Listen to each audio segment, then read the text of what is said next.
welcome to the first round of the Orienteering World Cup 2022. We are in Borås in Sweden, and the focus is sprint this whole weekend. We're going to kick off today with what I'm calling a classic sprint. It's the individual sprint. It's a sprint as you know and love it.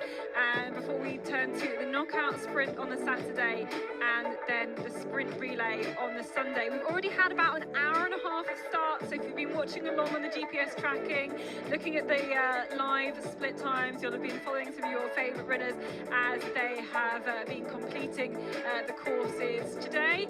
We had a little opportunity to have a pre-run of them as well, so we can kind of talk you through some of the characteristics of this course. Here is our arena, here is the finish. We have got an arena run through here as well as the actual final last few meters of the course. It's great to see there are a fair few people out, so a few people out on the course as well, but it's not the greatest weather for the end of May. It's actually kind of a lot of showers coming through. It's quite cold, but we've still got a good few spectators out here as well for what we hope is going to be a really fast and furious race. We know definitely when it gets to those last starters at the end, it's going to be really tight, really quick running. But I also reckon, you know, the way that these start lists are put together with world rankings, there are a lot of kind of younger athletes, maybe more inexperienced athletes, who could really make their mark on the overall results because they've had an early start and they just don't have those world rankings. But let's have a look then at some of the actual terrain here. We've got this great aerial shot. It's very kind of like, I'd say kind of typical Swedish suburbs and apartment blocks. Yeah, really. We are in the suburbs, so we are not in the city center of Borås today. And it will be kind of a typical race, as you named it, for a Swedish sprint. There will be many decisions to take, not that one decisive leg, but there are always one or two or three options on every controls on every leg. So I think it's an interesting sprint. It's an intense sprint, but at the same time, it's not the most difficult sprint, and especially when you think about that. There are the World Championships coming in about a month. Everyone has been focusing so much on sprint, so they are really in this sprint routine already. And it will be challenging, but not in a way that you get lost or that you get stuck somewhere in a trap. I don't think so. It's many decisions to take, and it will be interesting, but it will be a tight race as well. That's my guess. Yeah, I think that it will be a tight race, but there's nothing kind of unexpected, as it were. Like, it all is going to kind of look fairly familiar to a lot of runners, even if you've only done a couple of races in Sweden. Like, there's no, you know, it's not like the World Championships last year in the Czech Republic in that fortress, which was something really unique and really special. So there's no kind of like traps like that and unusual things to look out for. I mean, there are a few barriers being put up, but not really very many here actually. No, we can see it now. We have the map here. So the start is very south of the map, and we start with quite a long leg. It's you have two options there, especially in the beginning, and then you see the second control very easy. And always when it's like that, you in your head you have to be ready, because it's a sign of that the second to third one it will be a route choice. Then you have these small decisions, 4 or 5. You have to back out from the control quite many times. At control 9 we have a TV control, then at control 12 we have the arena passage. Then a route choice there, a tricky one I think, with quite different options. Maybe we'll see a bit later which options we have there.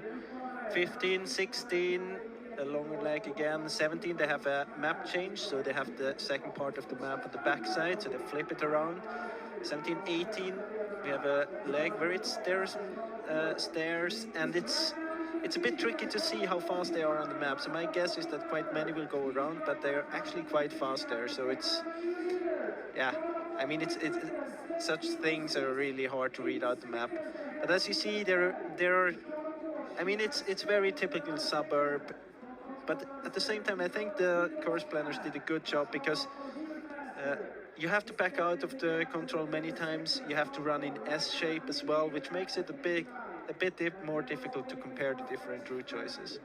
Yeah, a lot of the runners really don't want to run an S shape because it's just that much longer, right? Yeah, it's much harder in your head to compare to the route choices when you have one S shaped. When you have a smooth curve, it's very easy to kind of guess the distance. But yeah, if you have to run it in S shape, then it's more difficult. Here we have this 2 to 3 yeah, exactly. comparison, So yeah. when you're at control 1, you know, okay, it's a short leg. You have a bit of time to prepare.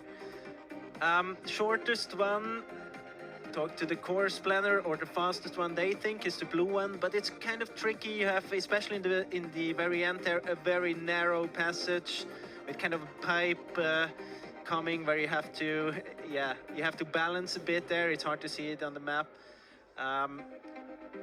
The red one is very convenient. It's smooth. You can push very hard.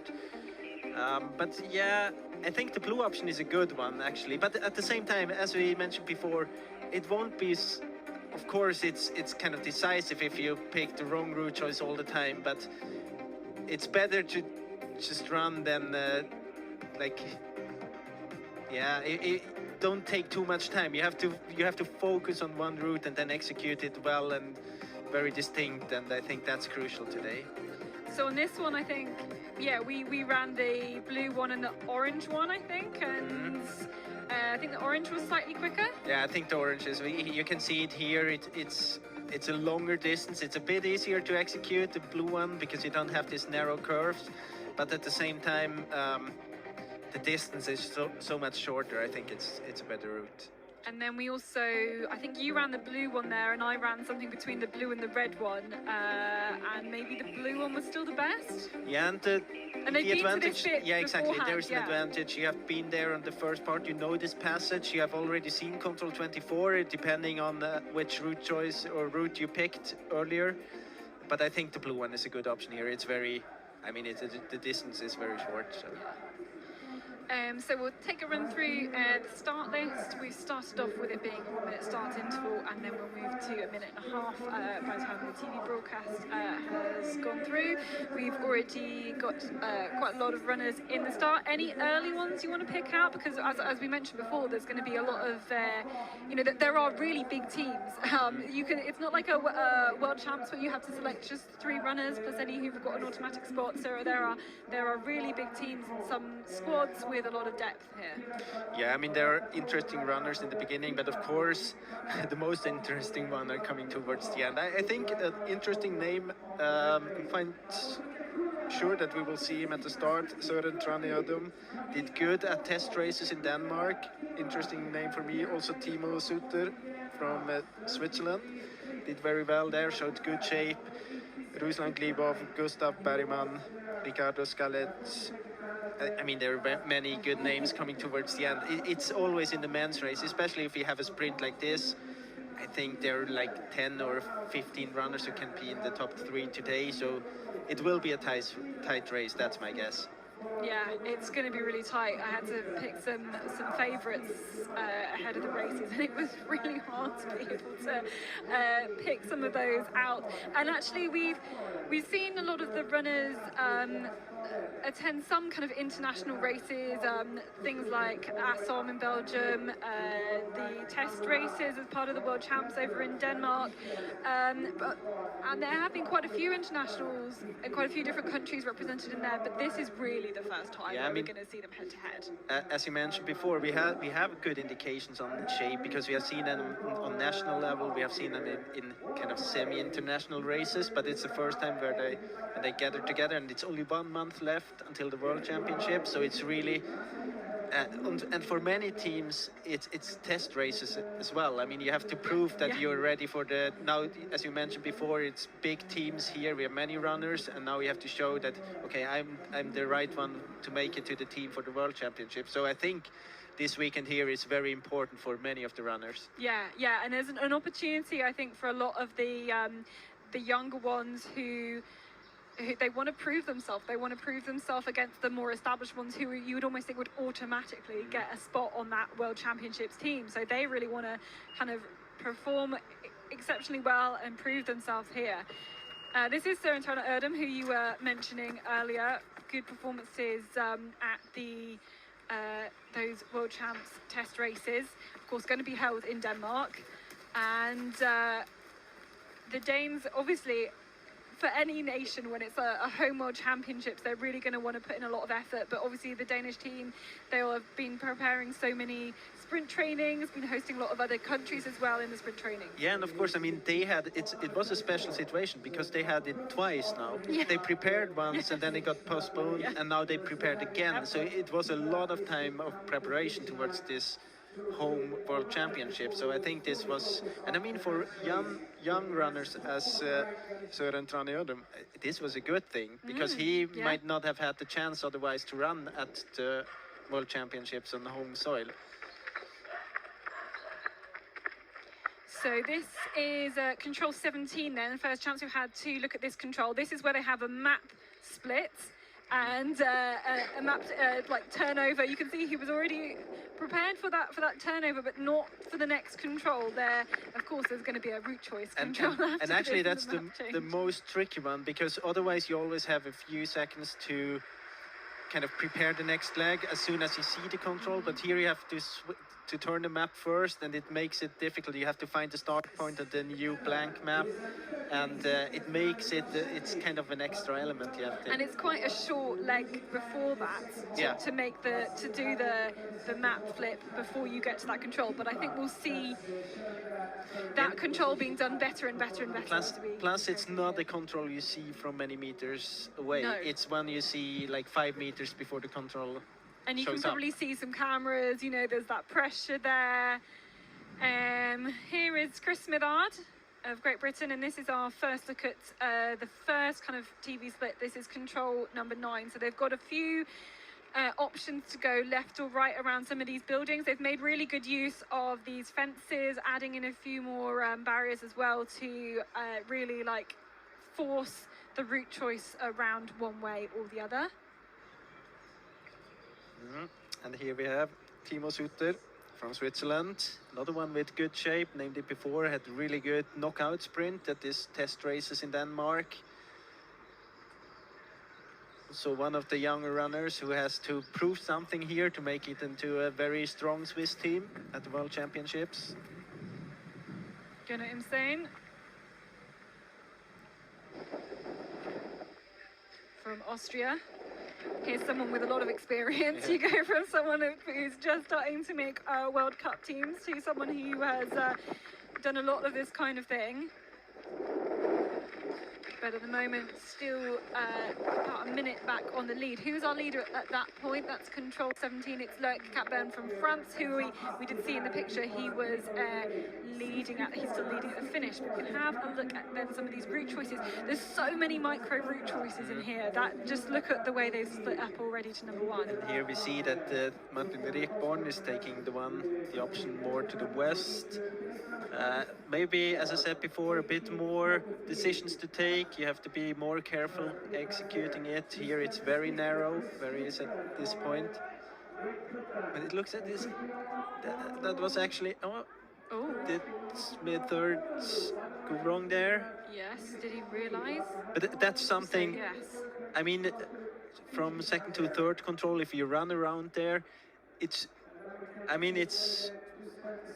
not difficult to run around there, and you have a lot of time to prepare. It's very good in the beginning to get into the race, keep it simple, and if you take the route choice, the route that Martin Rekborn took, you have to be more careful, you have to be very precise already in the beginning, and it is narrow, you don't have time to prepare, so I think it's a good thing to go around there, and you can push really hard there.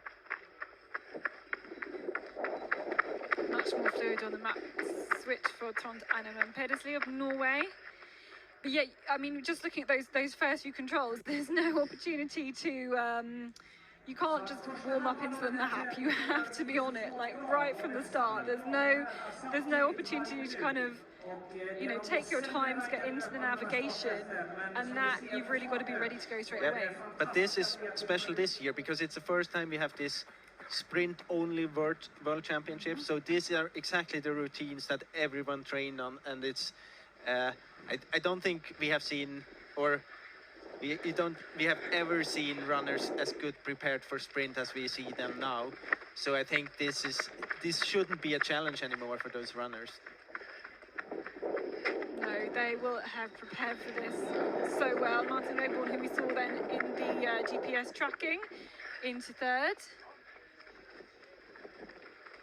Very, very close so far.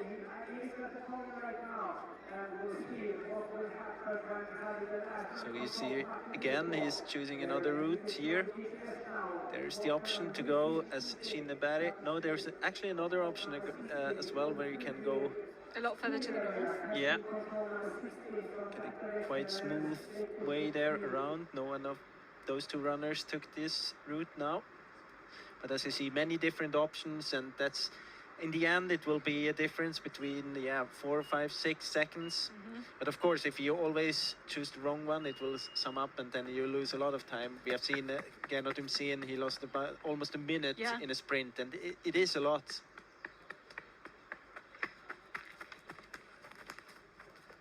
Lucas Leland. Then here, very quickly out of that start, up the slope. I guess it's a position when you're going to be standing on that start line, you can't really see very much of the terrain. You can just see the cameras in that route and just about the start control. See again that the runners really split up here. The different options. We talked to the course planners before. They said that both of those two options are quite similar. Again, maybe a difference about 2 or 3 seconds. And then 8, 9, it's very typical. You have to back out from the control. It's almost never that you just can run straight ahead. Here, actually, to control 10, they think that it's better to go as Eskil Skinneberg, a bit to the right. Take this passage. Then again, you have to back out from the control. And orienteers, these elite orienteers, they don't really want to back out of the control. They want to try and keep running. So the way that it's forcing them to back out is making it trickier for them. It's always, as I was in to before, it's a bit trickier to see which of the routes, like to guess the distance of the route. I think it's mostly this, and then of course you have to stop and back, and it's always this stop and go that makes you tired. So towards the end, it's definitely an element. And there is one route choice or one micro route. I think they are going to decide the route depending on where they come from, the control before. So if you have to stop, it might slow you down 1 or 2 seconds, and then the other route is faster.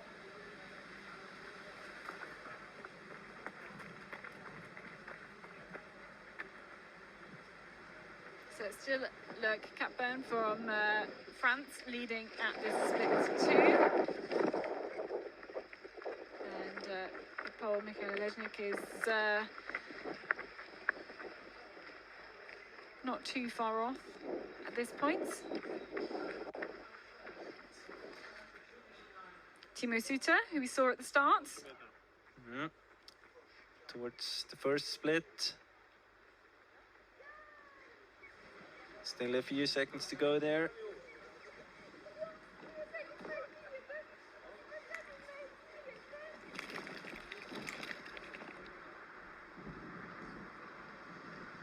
And this is a point, I mean, I could guess there were going to be TV cameras around here. There's loads of controls, really, really thick and fast, and you've got to just be able to take in a huge amount of information from the map all at once to be able to keep up that running speed and, you know, make sure you don't accidentally run into a small dead end, or there's a hedge in the way, or there's a fence in the way. I mean, you have those 3 controls, quite short controls, and it's actually a situation you don't really. It's kind of difficult as an orienteer because you really want to read ahead as soon as you think you have control over the situation, and then. But in this, when you have so many short controls after each other, it's very hard to get ahead, and it makes it difficult. It's kind of a you kind of lose control a few seconds, or there is a risk you do that, and then you have to slow down, of course. All right, here is Martin Regborn into the finish. It's going to be really tight to see whether he can take the lead here away from Le Cap Bernard, France, but he is on home soil. He's got a home crowd to cheer him up this very, very short run in. It's going to be very close here.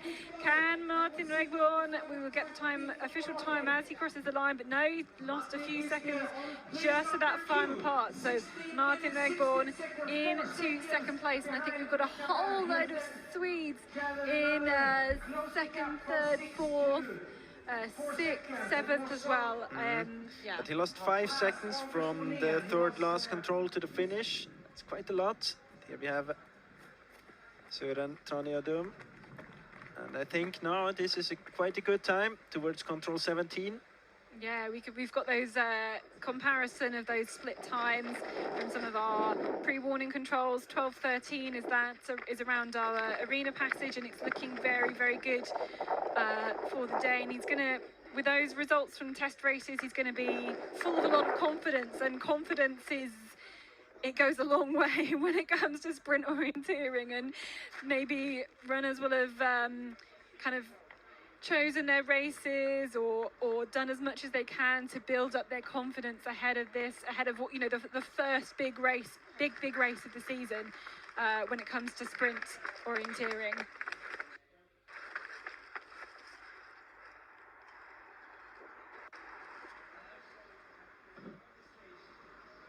But really good start there from Lucas Leland.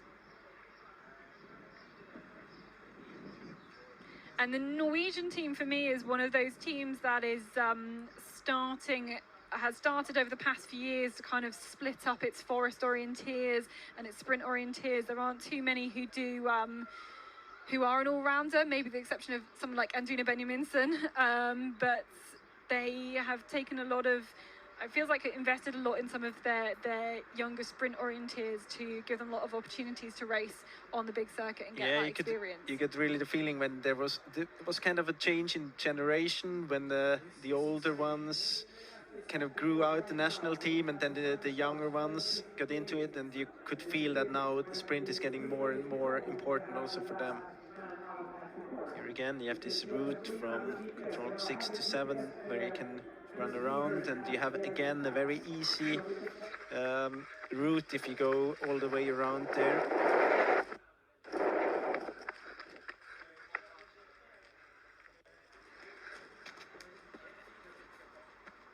And the Finns as well I think are another of the team, very like the Norwegians, really starting to come through with some of their sprint orienteers.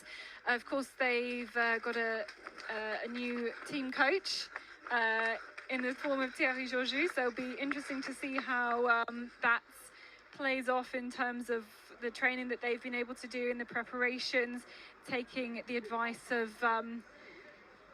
one of the greatest, if not the greatest, orienteer.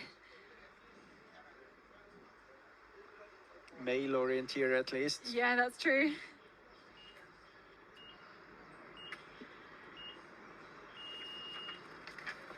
Thomas Krifta.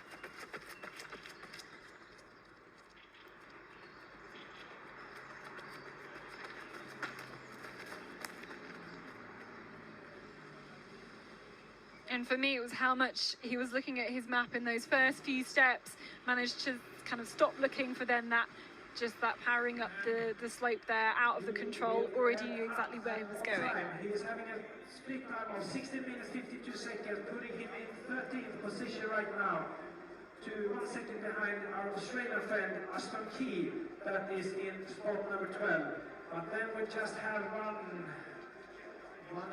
minutes before we should.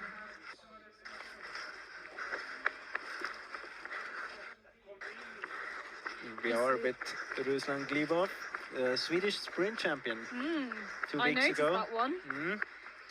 He's going to be full of a lot of motivation this year, of any, of course, Ukrainian. It's a bit, I mean, we haven't really seen him as a sprinter before. No. He had some good races in like national competitions here in Sweden. But now he really, it seems like the sprint focus is paying off for him, even though he lost a bit of time here in the beginning. He must have missed one of the route choices, or two of them maybe. Yeah, because 20 seconds back at this point. But, you know, having that win at the Swedish Champs under his belt is going to be, so full of confidence, because it's a stacked team, it's a stacked field at that competition. And there are a big Ukrainian team as well here at the moment. Maybe, Let's have a look. yeah, he's already a bit behind here. Then going this middle option. I think it's a good option to go all the way around. It looks very long, but it's fast, because you can push really hard there. Yeah, and there aren't many opportunities on this course to go just along the street and push really hard, actually, because there's so many short turns you've got to find, or little gaps in a hedge like this one here that you can see Johnny Crickmore going through. You've got to try and spot everything, and you've got to keep on top of the map. So maybe that's a tactic that some of the runners will maybe play to their strengths and be like, I know I'm a quick runner, I've just got to absolutely power down something like that. Oh. Low down. It is pretty windy here. We're sitting right in front of the podium for the presentations, and that fell down about half an hour ago. It's very typical weather for the West Coast here. It's windy, it's some showers in between. It's not really warm, it's not summer weather yet. Let's pick back up then with Søren Tverde Odom, and he is on his way to the finish now, just going to round this corner for the last control. But goodness me. Yeah, he lost a lot of time here. That is a big amount of time. Maybe we'll see some GPS later. There must be a mistake there. I mean, it's quite an easy last part, but there is a small trap, isn't there, Catherine? Well, you mean the trap that I went down? Yes, there is.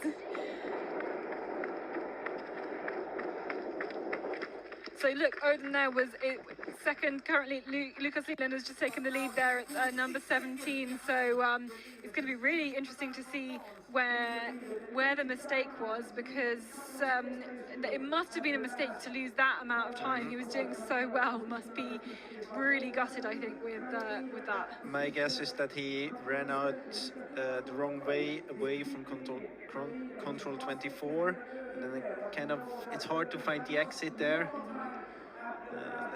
We don't see it here. It's kind of this again.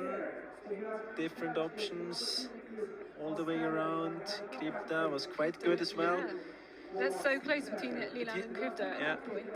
But of course you have to be more careful. I mean, if you see that Leland had a lot of time to prepare the coming controls, and Krypta he had to do and like the map reading part very precisely all the way. And Nexeli Rohala was one of the ones we just saw on the tracking there, so we can pick him back up again. It's the next control. This is control 16, was just on the corner.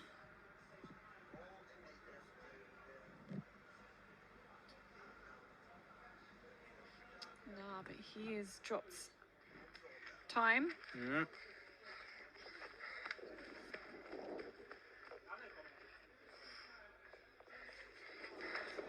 And he went all the way around the building to go to number 17. Yeah, that's not necessary.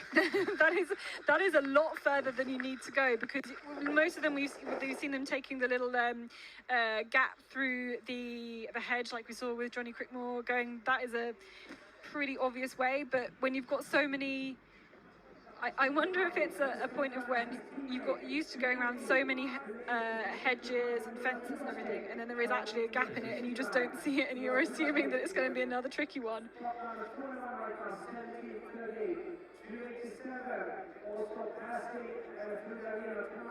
It's almost the same situation as towards control 3, where you have like those possibilities to really go around.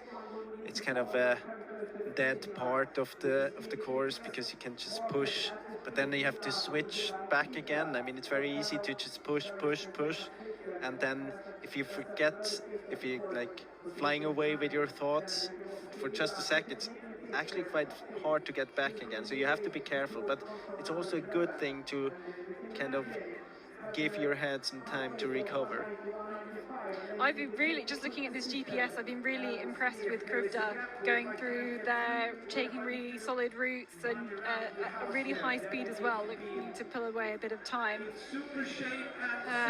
Timo Suter then here into the finish was when we were following all the way from the start, but again, a whole minute down at this point. I wonder again if there was some sort of a mistake or whether he just didn't quite have the pace of some of the top ones, but back with Ruslan Glebov, who we did see, I guess, further down than we expected, but he's not lost too much time in the next part, although he was about kind of, I think, about 20th when he punched that first, our first split control.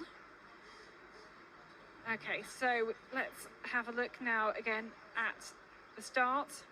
Gustav Bergman is about to head off.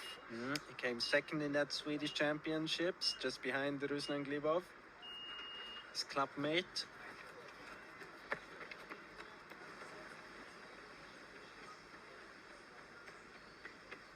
Has been focusing a lot on sprint now, so it's it will be maybe not the runner before.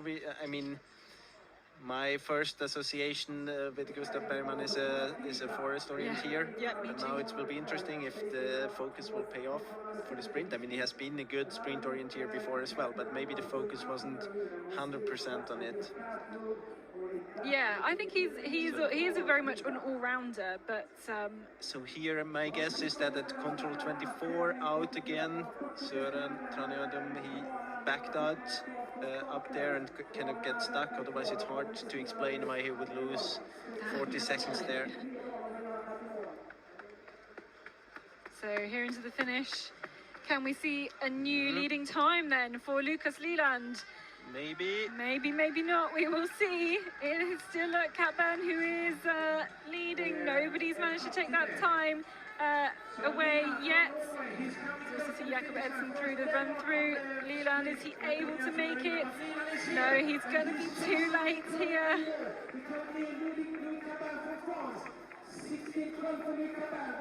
So he goes equal third then with August Modern as well.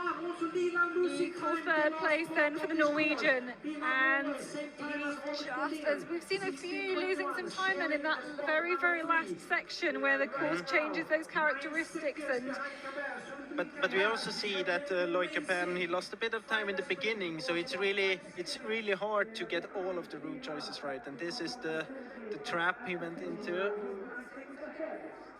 yes, that's a familiar trap. You want to switch off. You're like, yeah, there's the last control. Yeah, I could just go. No. But and maybe was it 9 seconds? Was it 9 seconds? I don't know. I feel like it was maybe not 9 seconds worth of mistakes there. I don't know whether that would have made he lost 9 to seconds. his time. 10 seconds. Maybe. Yeah.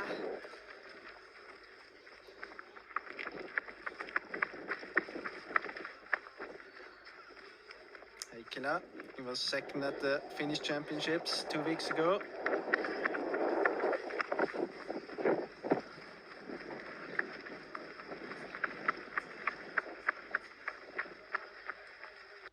So I think we can say that even if you're, only a few seconds back at this point, we're seeing people make mistakes at the end. So, your race is not lost if you're only those few seconds down. But Rohola is here, already slower than our current leader. Here he is into our arena to punch the last control.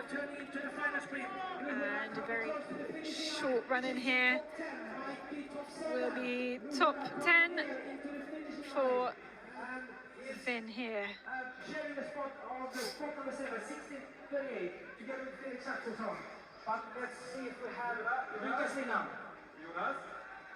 But I think really we're only just starting to see, with having seen Gustav Bergman at the start, we're seeing the really fast ones, including this man, Chris Jones, who is his first World Cup race since 2019. He is a really, really fast track runner and had been taking a couple of years kind of off orienteering to focus on a lot of the athletics.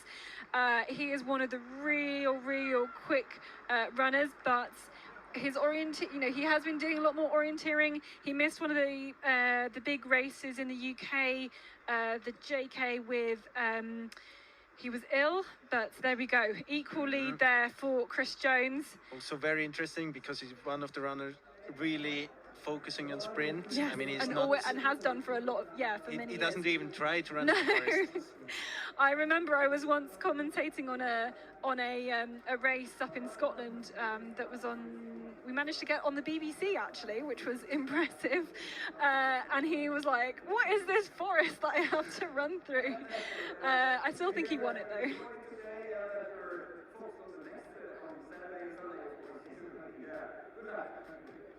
So here we see towards 10. I think that the Krivda Jones option was a good one, and Ruslan Gliva towards the finish, but he lost a lot of time. One of the runners, I think he has chosen wrongly 1 or 2 times too often. Yeah, the seconds have just kind of added up slowly throughout the whole of the course, I think. Here's Gustav Bergman. Started that 1 minute after Chris Jones, so it's going to be interesting to see how those two compare. Of course, with equal leader Krivda from Czech Republic as well. It's not this control. It's not this control. It's the next control. Ooh, but he had to pause there for a second or so just to check that, and that is these few controls here that are coming very, very thick and fast. This shows you just how much in the moment you have to be. You can't really plan much ahead. You have to do a lot kind of in the moment and when you're there, and he will be those 8 seconds then behind. But still, that's okay. Yeah, we have seen, I'd say that's still pretty good. Loic Capern, he was 11 seconds behind at that point. We can check then some. This is a replay. That's a good option there. Leland and Jones. See Gustav Bergman taking the one in the middle. Maybe a bit slower.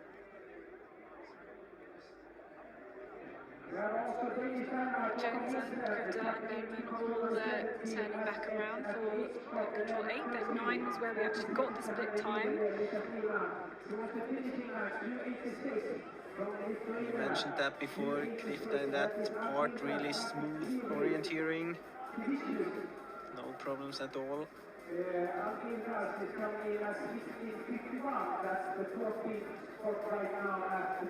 You see here, it doesn't really matter if you go to the left or to the right. It's mostly a tool of the course planner to get the runner occupied, to not let him prepare the rest of the course. Yes.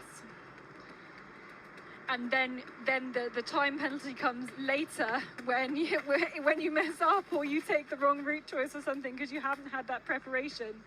Jonas Ecker there at the start. And Martin Hubman is on his way to, again, this 9th control. But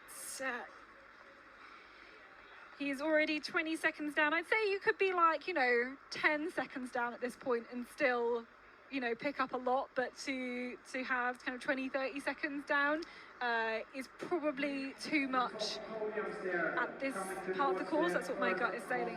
I mean, you can compare to Loic Capern. He was 11 seconds behind at that point, and he's the leader in the finish.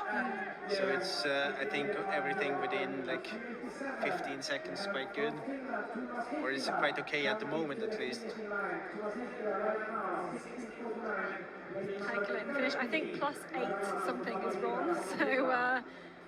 Yeah, they have the time of Chris Jones and Chris Smithard here.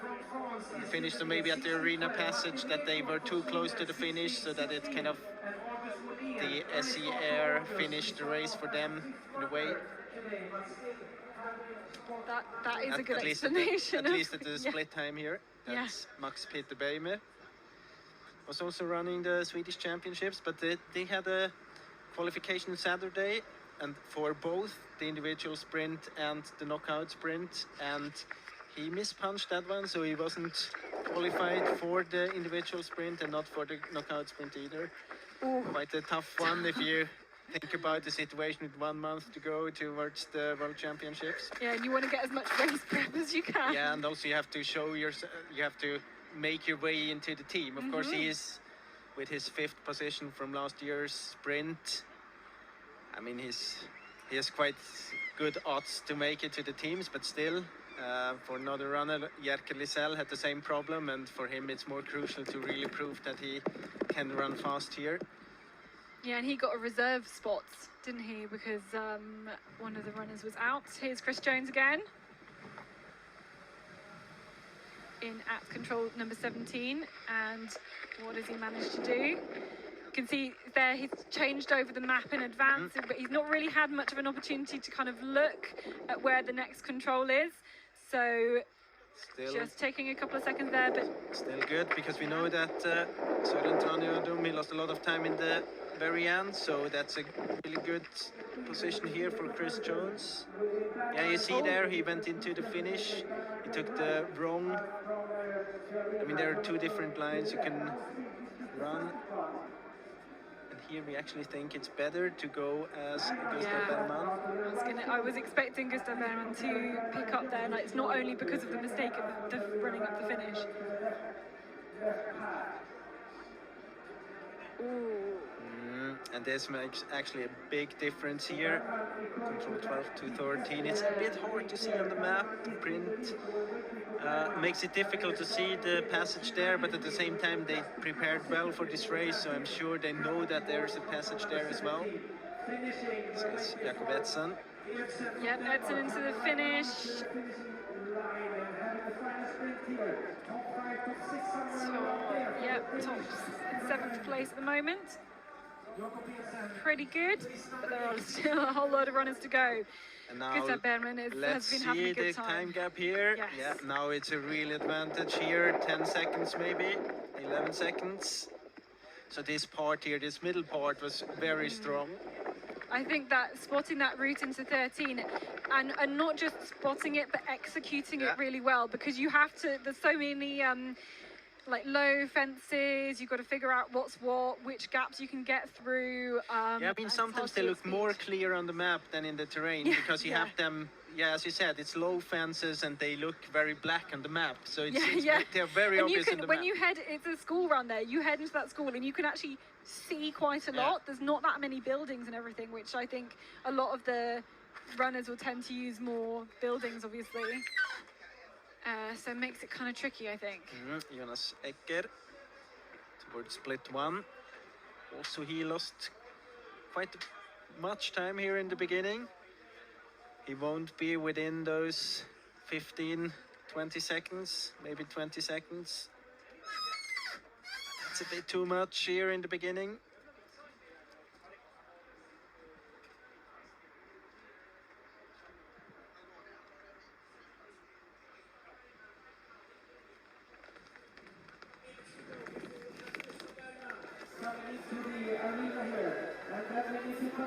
So standing split 1, we haven't got Chris Jones on there though. At that point he was equal with Thomas Krüger.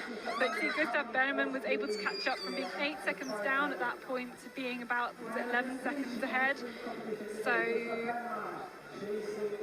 there's some opportunities for people to go even quicker, I think. If you have a really strong start and then you nail that route choice into 13, there is really an opportunity to do well. Martin Hoopman towards the map change, or the map turn. A lot of them doing it at that point, you kind of spot where the control is going to be, you have that confirmation. And that's what I said before, it's quite hard because you really want to see the control before you turn the map, but because it's just behind this little hill, you see it only like 5 meters ahead of the control, so it's hard to do. And you've got that vegetation there as well, and you can't really see exactly what's been going on. You don't have that confidence. As soon as you see the control, you're like, yeah, it's there. Where's the next one? But until you see it, there's always a little moment of doubt in your head, I think. Luca Basse is here, ready to go. Again, someone who has been more of a forest orienteer, a lot of success in terms of middle distance, in terms of relays for him, was part of the winning team in Tiomila. He said he had one of the best runs of his life on that 9th leg at Tiomila. You know, you mentioned it. it's kind of surprising. You always associate him with being a forest runner, but he's actually one of the last starters, and Yeah. this is the Sprint World Yeah. Cup list, so he is a good sprinter He as is well. still a good sprinter, yeah. Maybe exactly. he hasn't been like this top 3 runner as Troy Hadon or Matthias Kiburt, Yannick Michels, but he's always up there and he is always doing good in sprint races. Yeah, he's got a lot of consistency, and if he can like channel the calm that he was doing in Tumula, he's going to be great. I think that was quite a good start also for Max Peter Beimer, but here we are with Chris Jones on the way to the finish. All right. Now I think this will be interesting here. Yeah, there's only a few seconds left. There's not many meters to go, but will he be the first one to overtake Loic Capburn? I'm not sure. We've seen Chris Jones make some mistakes here, but oh, is he punching? He's having to punch every single one as well. Does his SI Air go? Goodness me. He needs to he wants to try and punch a control. His SIS stopped working. His intermediate time from earlier because I didn't get any more split. He's not happy about that. I can actually understand that, because if you have to punch, you always lose 1 or 2 seconds at every control. And what was And it? talking about If he lost it, for example, maybe running into the finish at 12, then there's still another 12 controls that you're losing 2 seconds every single time. Yeah, when it's your first sprint race in 3 years, yeah, you're going to be annoyed. And towards the finish now, Gustav Bergman, and I think we are going to have a new leader here. Absolutely, 40 seconds already to spare, and Gustav Bergman has had a really fantastic race, not all the way from the start, but from when he passed through this arena passage, that second bit, choosing that route choice into 13, then into 14, he really seemed to have nailed those really crucial legs, and he is rewarded with a lead here, 20 seconds then faster than Loic Capburn. So Gustav Bergman is the current leader at the finish, 15 minutes and 52. It's still a little bit longer than the expected winning time, but you can see there he just kind of gets quicker and quicker throughout the whole part of the race. And you can see really at the arena passage that he kind of turned over, and that he got really fast in the very end, in the second part of the course. And we've seen that route choice, especially towards control 13, when he was just running really good there in this tricky part. For me, it kind of shows that it's well paced from him. Like, he hasn't gone out of the blocks too quick. He's got that experience to know that he doesn't need to absolutely go 100% speed all the way from the beginning, and actually then you're going to have the energy to be able to still do those great route choice decisions towards the end of the course, I think. I'm not sure if it was really a decision. I'm quite sure that he wanted to push hard from the beginning, but sometimes he might have chosen a bit not the best route to control 3, and then he's like a few seconds behind, and maybe he even gets the feeling that he might not have picked the fastest one, and he worked himself into the course again after the arena passage. Which is a tough thing to do when you know that if he got that sense that not everything was going right. And here we have the European champion, Emil Svensk, towards control 9. He actually took another route choice than many of the runners we've seen before here. You have to go a long way around that hedge. But compared to Gustav, Gustav Bergman was 8 seconds behind, so he's 8 seconds behind the leader here at this point. But we also know that the second part was really good. And another interesting name here, Tim Robertson. Yeah, very, very interesting name. Bronze medal last year, and then the previous sprint champs, the silver medal. He's been missing out by like seconds on a better medal. He's been so close. He's really, really raring to go. And that bronze medal last year was off not the best winter in terms of injuries. I think he's a bit better prepared for this one. And he, again, like one of those real sprint specialists. And here we compare those different options. I think that is I'm not going to say it's a winning route choice, but it is a route choice that has made a difference.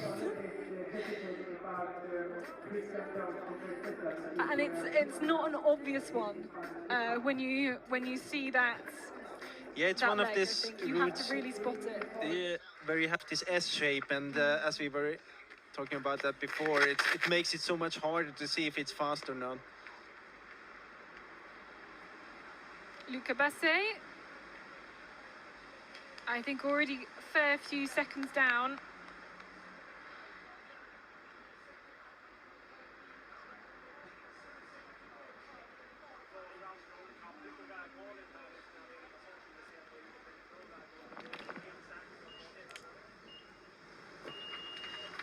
Florian Hovald. Again, a strong sprinter, but when you've got a Swiss, well, both the men's and the women's teams that are so strong at the top end, he never seems to get all the glory in the Swiss team. But we're back with Max Petter-Bäme. We have seen that before on the route choice towards control 13, that he was a bit behind Gustav Bergman. You could also see that he is actually faster, control 12 to 13. It's 8 seconds faster compared to the leader at that point. But we had Chris Jones leading at the arena passage, so it was maybe compared to Chris Jones.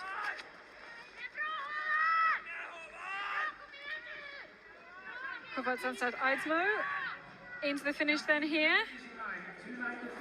It's going to be chasing maybe a top 3 here.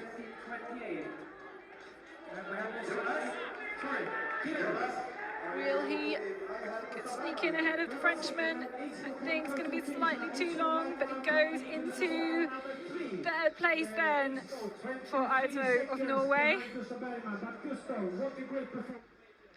So it shows Gustav Bergman's performance is that 20 seconds is quite a significant one, really, at this point in the race, when we know it's going to be so tight. I was a bit surprised that it was quite easy, and it's so flat, so it doesn't suit me that well. But then I felt that the second part was really, really nice. Had the screen side pushed really hard there and had a good go all the way.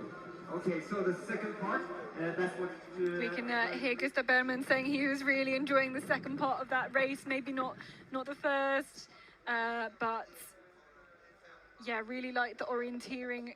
Gustav Bergman always kind of wants the course to be challenging and everything as well. As we can follow Aleksiniemi then around again. There's a whole bunch of people about 20 seconds down here. So I think for some of those kind of maybe those top 10, top 15 places, it's going to be really, really close. And spare a thought for some of our running cams as well, having to keep up with all these quick runners. Here's Ricardo Rankin, I think. Yeah, very strong sprinter, had a great season last year. Really had his breakthrough at the European Champs.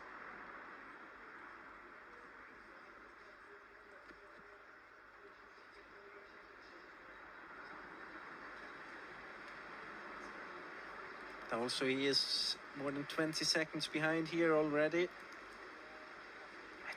I think it's too much in the beginning. It's okay with this 10 seconds. You can still have a good second part of the race and be able to catch some time, but 20 seconds, that's quite a gap already. Here's Emil Svensk. On the way to the second split, the map change, control 17, but also he is behind. You can see that many runners, you see that there's Chris Jones in the lead at control 12, but he ran into the wrong lane there and toward the finish, so that's why they all so much faster between control 12 and control 13. My guess is also that that's the point where his SER stopped, when he kind of finished the race. That would be my guess as well. I'll have to find out from him. But I don't really know how this SER units work, if it's really... No, I don't know enough of the technical, but I can imagine that someone will have decided it's a good idea that when you cross the finish line, that turns off the air. Which is why, because he was saying it was, they run with two SIS, they have like a backup one as well, and he was saying that both of them had stopped working, so I reckon it must have been. In the finish at the moment, he's not in the result list, so my guess is that his race officially stopped there, so I don't know what they are going to do there. No, I think the jury might have a problem. Here is our third to last starter. It is Casper Fosse, the winner of the World Cup overall last year. Now, Casper hasn't had the greatest of winters. I think he had another stress fracture over this winter. He's been doing a lot of cross training, but was actually back running at the most recent walk test race in Denmark. I think he had a second place there. And so, I mean, he's still... if anybody can have a rubbish winter and get back on the line and get into competition mode and perform at the max, it's Casper Fosse. And I mean, he's silver medalist from the World Championships last year. Yeah. Now we see Max Peter Beimer towards the finish. Won't be good enough to take over the lead, but maybe can make it there in between Gustav Bergman and Loic Ben. Yeah, he was only 13 seconds behind the leader, so this may well be a new second place then here for Max Peter Beimer. It looks very good for the Swede to make it 1 and 2 for Sweden at this point. Gustav Bergman in the first place and Max Peter Beimer in second place.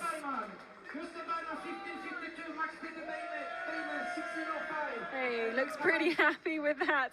Florian Hovald then here into, again, control number 9, but 23. Look how far down you are, being 27 seconds back. You're in 47th place. What a depth. I mean, this happens with these huge squads that we have as part of the... But I mean, it's also a huge gap. It's 27 seconds after 5.5 minutes running time. It's a lot of time you lose there. Right, you see that Joey Hadon went into kind of a dead end there, but he could have continued there. He didn't have to back out again. So there's another one of the Swiss runners losing a lot of time here in the beginning. This might be, you see the tail is 30 seconds, so maybe 15 seconds, 20 seconds that he lost there. Is that it? Is that his race over? I don't think you win with such a mistake here. No. Our second to last starter now, Matthias Kuberts. He's in great shape. He was running a running competition a few weeks ago in Switzerland. He ran 16 Ks in 48 minutes. Oh, that makes me feel a bit sick, to be honest. That is so. And he won the Swiss cross-country championships as well. And was very consistent, I think, in the selection races the weekend that they had. Here is Joey Hadon then, so we can have a look at the damage that this mistake has done. You can see at control 6, he was 32 seconds behind. We're looking at the tail, that looks like kind of quite representative of what he's done, and he's dropping even more time there. I mean, imagine you're Joey Hadon, you make that mistake to number 1. You know it's a mistake. It's not just a route choice mistake that you don't realise. That is a proper, oh no, I need to turn around to go back again mistake. Can you push it for the rest of the race, basically? He is aware of the fact that the race is over for him. He won't make it into like a really good position, let's say top 5 or whatever, but still you can be top 15. You're fighting for World Cup points.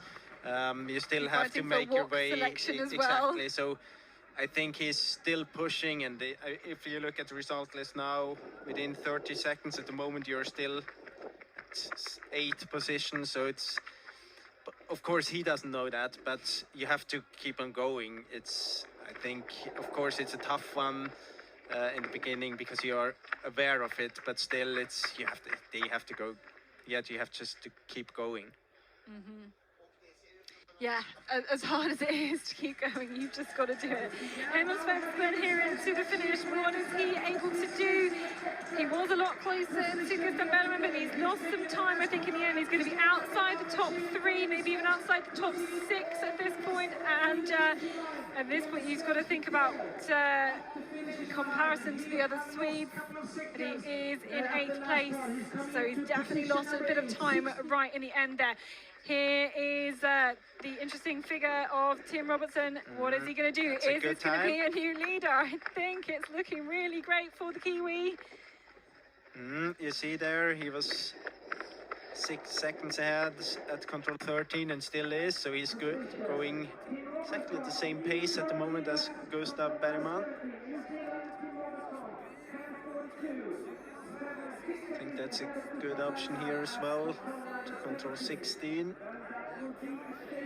Yeah, I'd say possibly it's a very smooth one. Kasper Foster then. Yeah, now it's going to be interesting here towards the first split time. See many of the runners losing a lot of time in the beginning, but this looks fast. It's looking very maybe not the lead, but still this is a good start. Yeah, I think it will be the lead. No, the timing is slightly behind, so maybe 1 second. Ahead. Yeah. Yeah. And 1 second ahead, or 2 seconds ahead of Tim Robertson, who just saw take the lead at that second split control then. So this is really where the big guns are coming through. We've just seen Daniel Hugman through the arena passage.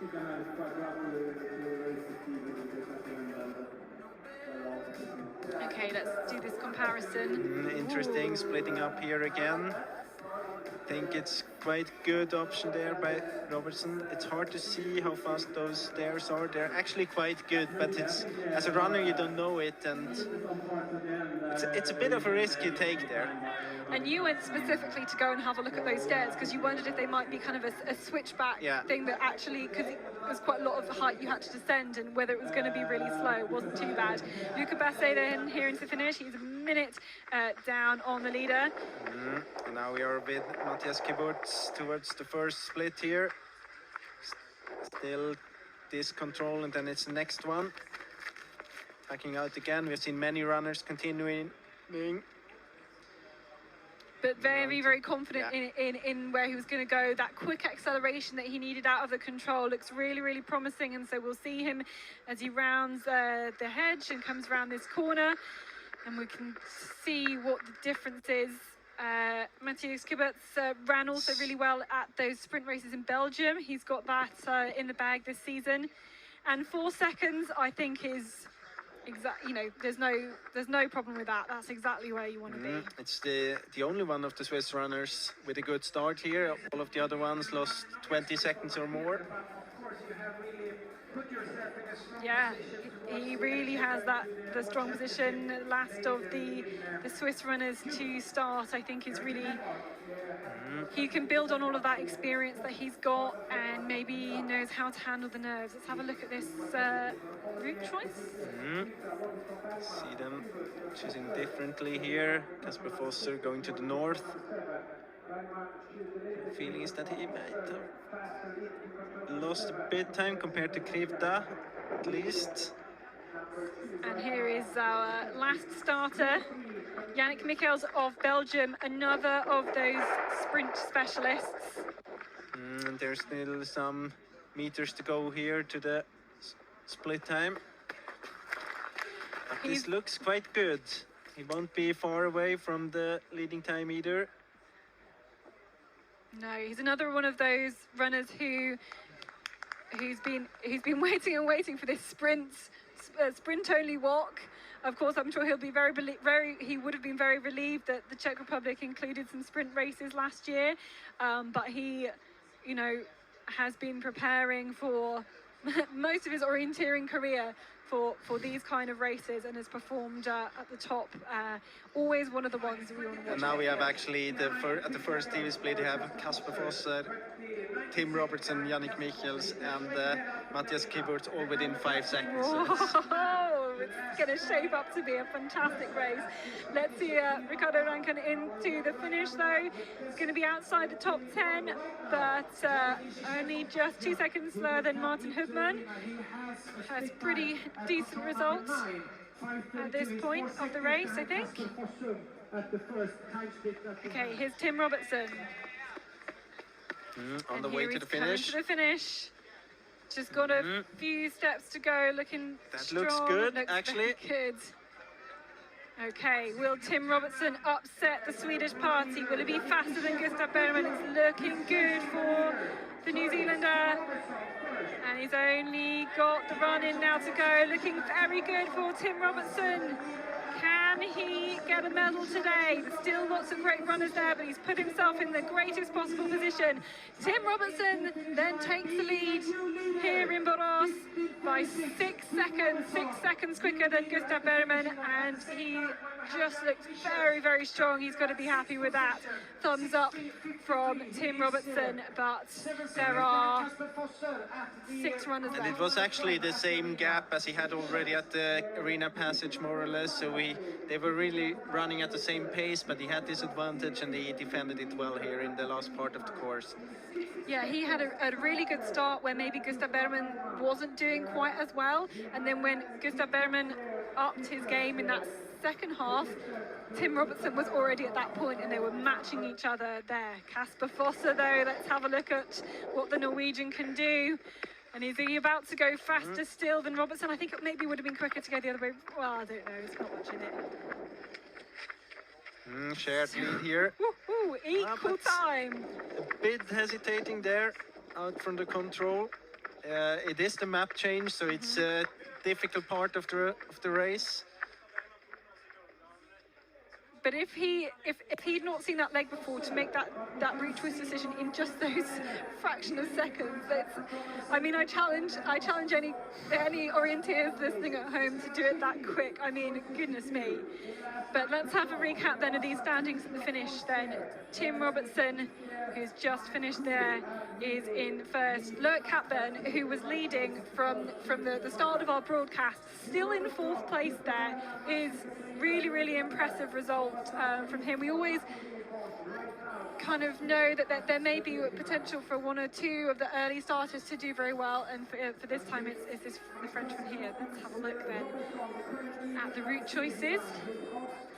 Both Robertson and Fosse choosing to avoid the steps that's right by the control. But we know that they had kind of the same pace, Robertson and Bergman, so I think it's both of these options are good options, so it's just about believing in it and pushing as much as you can.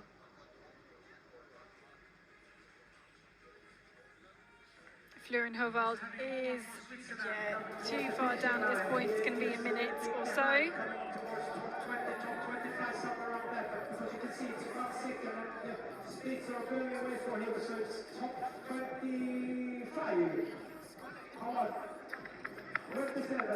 Okay, Matthias Kibert's here then at control number 17. Did a complete 360 circle in choosing that, but 16 seconds down at this point. But crucially, 10 seconds behind kind of that top 3 currently of Tim Robertson, Kasper Fosse and Gustav Bergman together. So that's the control that we just saw Matthias go through, and must have lost some time there between control, the first TV split, and this one here.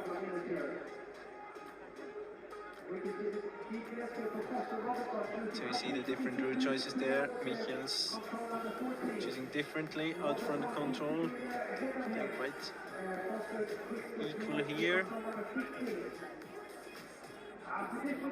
Still very tight there. Very, very tight. Very, very tight.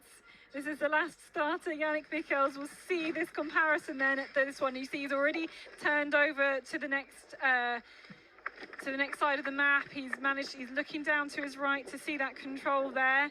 And 2 seconds behind then. We got the time through slightly ahead of the picture. Oh my goodness me, this is a very excitingly tight sprint. We have two of those top four then already here in the finish. With Tim Robertson and Gustav Bergman, but we're really then looking for Kasper Fosse and Yannick Michels, who are the main two, I think, now who could challenge the very, very top spots. And Kasper Fosse is now on his way to the second to last control. No, the third to last control. There's quite a few close together in at the end, and we can follow him all the way through then here to the finish. So now he has to change direction, back out from the control again. Very good here, no hesitation at all. Here's Daniel Hubman then into the finish. We haven't seen much of him at this point, but actually he's going to be about 30 seconds down on the lead. Pretty good result then. You can see that half of the time he's behind, he had already lost that control 6. So not the greatest start of the course for Daniel Hubman, but managed to keep up with when it got maybe more technical in the second part.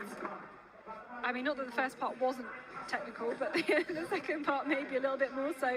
I want to see where Kasper Fosse though is, and this is the comparison of Robertson and Fosse. Oh my goodness me, they are like pretty much neck and neck, but can Fosse just sneak away from Tim Robertson? Here he is, he's working really hard, he's fighting through the pain here, and Kasper Fosse, can he take a new leading time here? It's looking good for the Norwegian.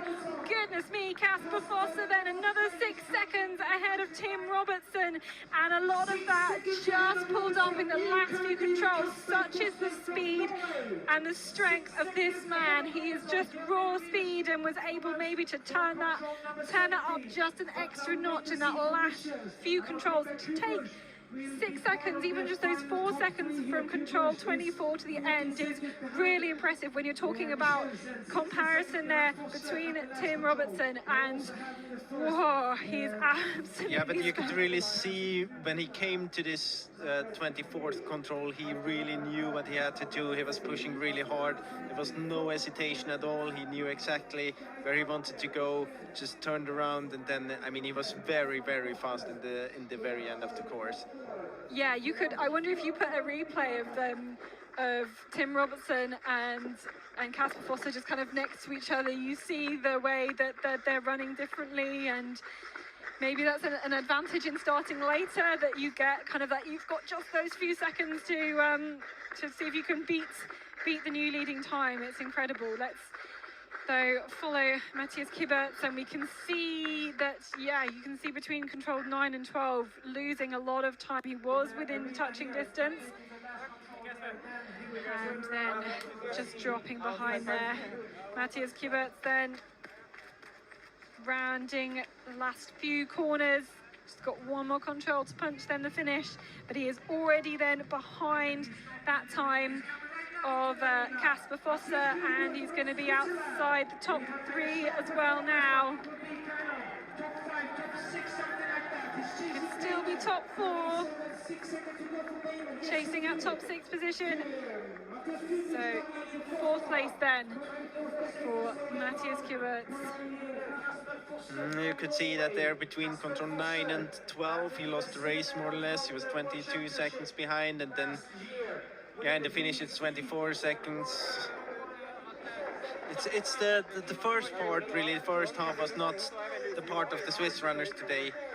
And you can see here as well, Yannick Michels, he lost time between control 17 and 24. Now he's 10 seconds behind, so I think that's too much here compared to Kasper Fosse. So even if he's a really fast runner, I don't think he can just catch 10 seconds. No, not when Kasper Fosse took 4 seconds out of everybody else on that last part.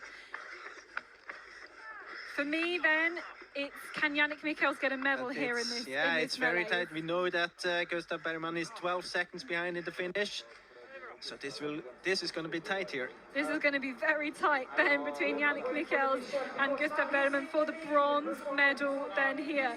Casper Foster, I think it's all sewn up for him, but here is the Belgium. Yeah, you can see he's already behind. I think he's going to be behind Tim Robertson, but I think it's going to be a bronze medal then here for Yannick Michels of Belgium. It is a bronze medal, just 1 second ahead of Gustav Bergman. You can see the relief and the joy. He's almost waiting for that confirmation from the arena speaker to know whether he was going to get that bronze medal, and absolutely delighted with that one. I'm sure Yannick Michels taking a medal at the World Cup. But here is our winner. Here is Casper Fosse of Norway, and I mean, even with an injury-filled winter, I mean, his speed, I mean, to take those 4 seconds out of the last part of the race, and I said if anybody has a pretty rubbish winter but can get himself to a start line, he knows how to perform when it really matters. He's also taking kind of a risk. Of course, it's very impressive that he is performing so well here, with also knowing his background and the story with the injuries.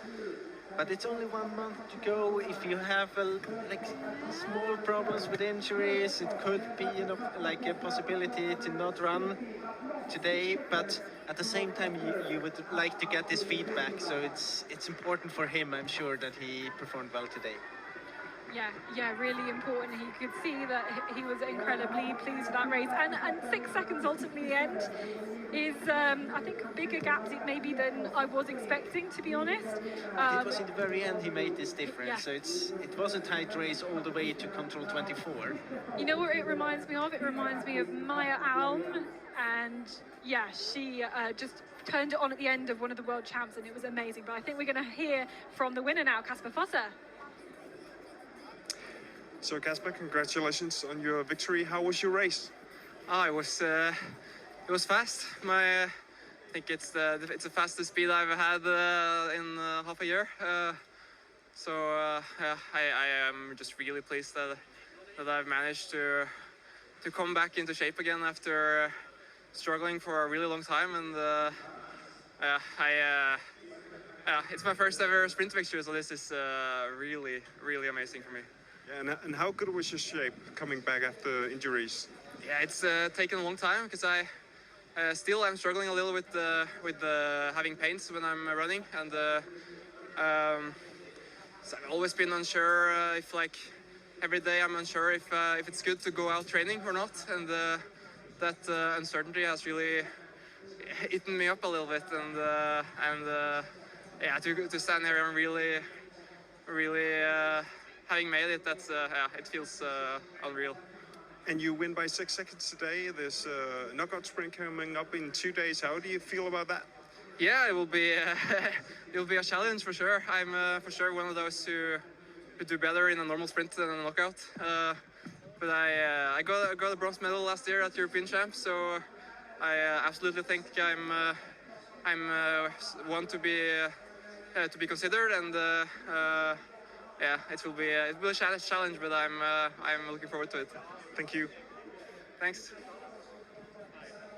Okay, interesting to hear then from Casper Fosse. I think we'll pick up a few of the things that he said and maybe talk about them a little bit more, but I want to run through the route choices here of these, our top 4 runners we've got on the GPS replay. Yeah, you can see the different options here to control 1. I think that's one of the places we have seen Joey Haldon losing a lot of time there towards control 1. Then another route choice to control 3. None of them has actually chosen the left option here, which the course planners thought was a good one. Then 4, 5. So here you can see how often they split up in different route choices. 5, 6. It's kind of another. If you get a leg like this, you really have to be pre-warned that it's kind of an easy leg, 5, 6, and that almost always means that the next one is going to be a route choice. Yeah, there was a lot of a pattern in this with the course planning. We could feel it as we were running round. It was an easy one and then a route choice. Yeah, often you want to just get to the right place to make them to make it work then. See here, it's very obvious how often they split up. There's so many different options, and you see that the difference might be 1 or 2 seconds, which isn't a problem if you just miss it once. But if you're wrong all the time, then of course it sums up, and you can see that all of them managed to get that quick route through there. So I think it's fair to say that it was kind of important to go this route choice there, because we have seen big time differences between control 12 and 13. Yeah, I think if there was any decisive one, then it was. And you can see that it is here in this part, 13-14, when this group made a small gap compared to Gustav Bergman. So here you see they split up a lot towards control 16, but in the end they are together again. Here the map change, and here now you see that there is a gap. It's only a few seconds, but it's those decisive 5 seconds. And here you see Michels. It's always tricky with the GPS when it comes to this narrow part.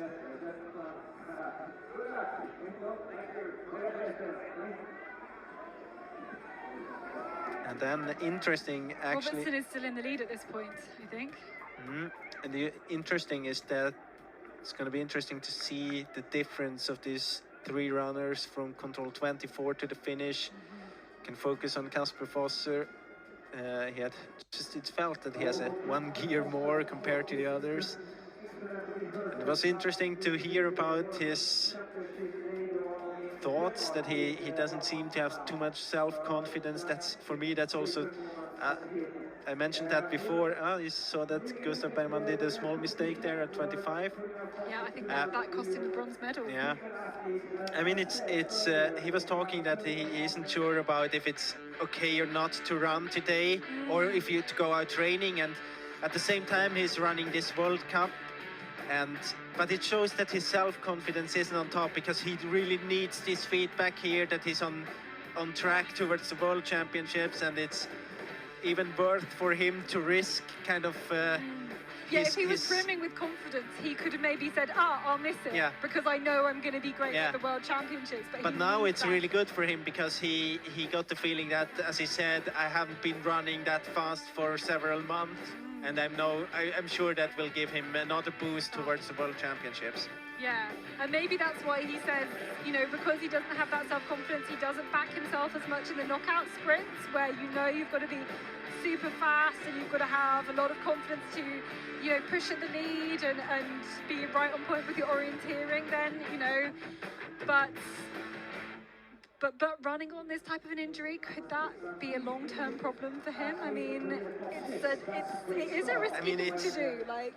I mean, if you have a stress fracture, it's a long-time problem. Yeah. And if you stress it again, then it can be a problem. But obviously he has been training well, otherwise he wouldn't be in shape, even if he didn't train as planned, of course, but he seems to have trained okay at least. So he got some quality, and his speed is good at the moment. So I think he can be he regained some self-confidence towards the coming tasks here. But let's talk about the women's course map, a bit different to the men's. Yeah, but the beginning is quite similar. We have this long leg, and the second one also the same route choice to control 3. Then 4, 5. This first part here is very similar. Here we have a bit another option. We have this 6th control we haven't seen in the men's race. Makes it a bit different. Doesn't give you as many options between 4 and 7 as in the men's race. Then you got this part here again with this shorter legs. Many decisions to take. Then you have the arena passage. And again, a bit different here. That part, 14, 15, 16, then the map change at 17, the same control as we have seen in the men's race. Again, this route choice to control 18, then slightly different here. In this part, 19, 20, 21. Well, again, here, and then the last part, 23, 24, the same route choice as in the men's race, and then also the same finish here, 24, 25, and then back to the arena. So it's kind of a similar race. We have this first part that we have seen was very decisive in the men's race. There are few routes you just have to, yeah, you have to. There might be two or three options might be okay, but don't pick the third one because then you lose like 10 seconds. And you got to pick and then get on with it and just, you know, just go for it. Yeah, very, very distinctive. So we'll have another look at this. These aerial shots, it's much nicer. Can it be like that today? And get an idea of what the terrain is like. As we've been discussing, it's very typical Swedish suburban type medium-sized apartment blocks, a lot of things looking kind of the same, these patches of grass, these parts of low fences, walls and hedges, all those kinds of things. And again, we have that road choice to control number 1, that little transport leg just kind of set up this great route choice for control number 3. And I think this one, we didn't see too much differences in terms of the number of seconds won or lost in terms of these route choices, but there are so many different micro route choices you can take. You could go somewhere between the orange and the red one if you wanted to take that one. And it was very obvious in the men's race that of the top 3 or 4, no one has chosen the blue one here.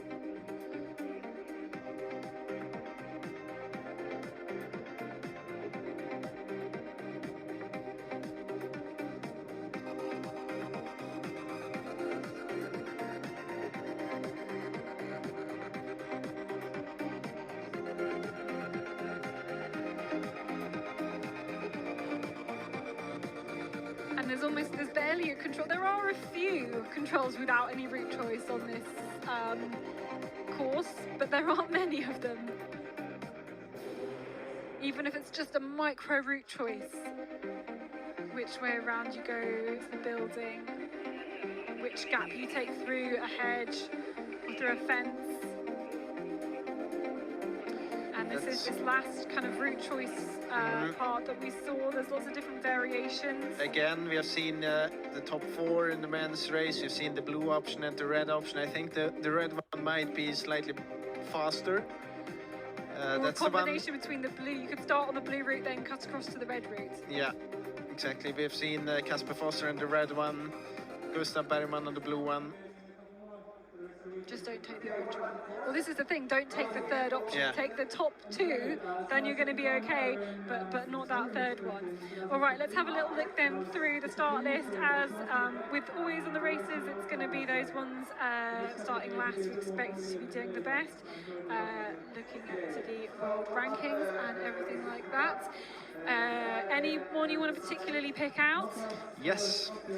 Yes, you are prepared. I want to highlight Hanna Lundberg. She just won the Swedish Championships 2 weeks ago with a big margin compared to Tove Alexandersson. She's the second one I would like to pick, Tove Alexandersson. I mean, she's always one of the favorites. Yeah, you'd be silly not to. Yeah, and Elena Roos, she had a really great spring so far. Good shape in test races in Denmark. Also, she was running good in any race she started. So she's one of my, the ones I think Hanna Lundberg, Elena Roos, Tove Alexandersson are the biggest favorites for me at least. Yeah, and we do tend to see in the women's races kind of bigger gaps. I expect there'll be a lot kind of, maybe close times around between like 10th to 15th, but then you will really start to get some bigger gaps as we go through. But it's this kind of last page of the start list that we really want to be looking out for. A lot of these women have had, multiple top 6 finishes at a World Cup or a World Championships level. They're very experienced in terms of their orienteering, in terms of competing at events like this. They're very experienced in terms of competing on terrain like this. They'll be very, very well prepared. But our leader at the finish is Charlotte Ward from Great Britain. Her time 17:06 is looking very, very good, and she evidently has had a really fantastic race. She is one of the sprint specialists on the team. Again, the British team have been able to have a lot of more sprint specialists throughout the squad, and she is one of those who's been really putting in a lot of hard work, has been on the World Cup circuit for a good number of years, getting that experience. But I think that is, in a lot of races in the UK, she hasn't been the best British runner, so I think she's going to be super, super happy with that result so far, and we'll just see where it stands when it comes to the rest. We've also had those that are standings then at the finish with the top 10 shown there, but I mean really still a lot of runners to go. I think our expected winning time is about 15 minutes, so for it to be 17:06, that's still going to come down a lot. All right, let's take a look then at the start. This is Cecilia Friberg-Klusner. Again, one of the more experienced runners on the Danish team, has been part of a lot of their success in terms of sprint relay medals, but maybe now's a good point to reflect on the news of Maya Alm retiring. She announced that her retirement since the last World Cup has obviously taken a back foot on the last couple of seasons when there hasn't been that sprint focus. So she announced her, I think, retirement and pregnancy all in one go. I think her baby's due any time now. So we wish her all the best with that. And it's always a moment to reflect when one of the really, really great orienteers retires, to reflect on what a fantastic career she's been able to have, what a way she's been able to, really develop this, the sprint orienteering and lead from the front, and kind of push a lot of the others that we see coming through now into really, really great positions. So, yes, but let's have a look then at some of the tracking then, something we want to pick out here at this early stage. And you see here Grace Malloy choosing the one to the left. I think she lost a bit of time. I don't think actually you lose so much time in this route choice here, but it was obvious that in the men's race no one took this route choice and ended up in the top 4. So maybe not the best choice there. And I think this is the wrong underlying course here. It's the main course in the picture, but of course the GPS is right, so they had the control there. Van Hayu then here into our first split. And at the moment we have Charlotte Ward leading at the finish, but we have Emma Biesmo of Sweden leading at our arena passage. She's also leading at the second TV split point as well. So she is the current leader. She's not quite at the finish yet though, is Emma Biesmo, so she looks like she's going to be in a very good position to take a new leading time.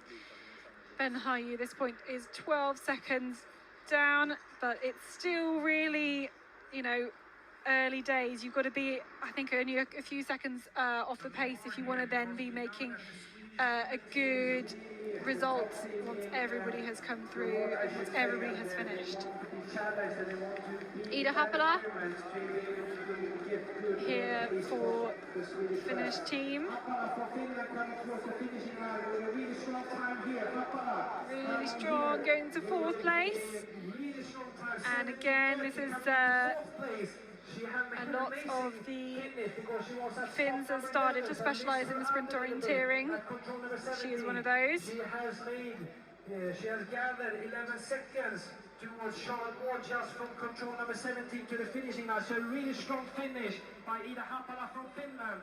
Right now, 4th position at the finishing line.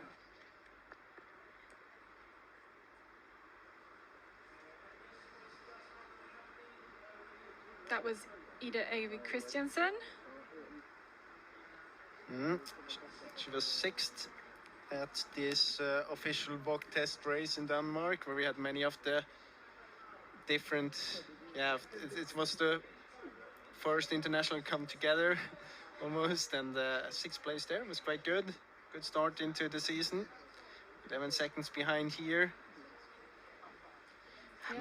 Maybe that's a bit too much. It's Well, it's still not at kind this of point, early but in the yeah, race. it's early in the race. So many good women still to come.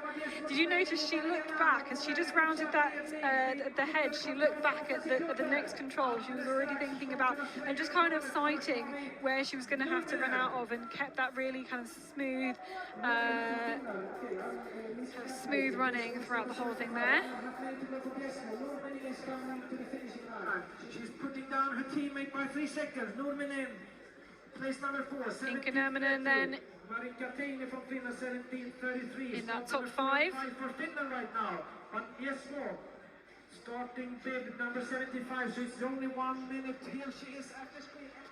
But here's Emma Biesmo, and she is still leading around our intermediate splits. It looks like she's going to have a really good opportunity to take the lead here at the finish, take the lead away from Britain Charlotte Ward. And Emma Biesmo has had a really strong run so far. She's going to have a wait to see how it matches up with all the runners behind her. But she's looking really strong then here into the finish. And she's going to be about 20 seconds clear. About 16 seconds clear then in the end. Emma Biesmo takes the lead then. And seems to be quite a good race. She was in the lead at the first intermediate control, the second one, third one, and in the finish as well. So all the way through.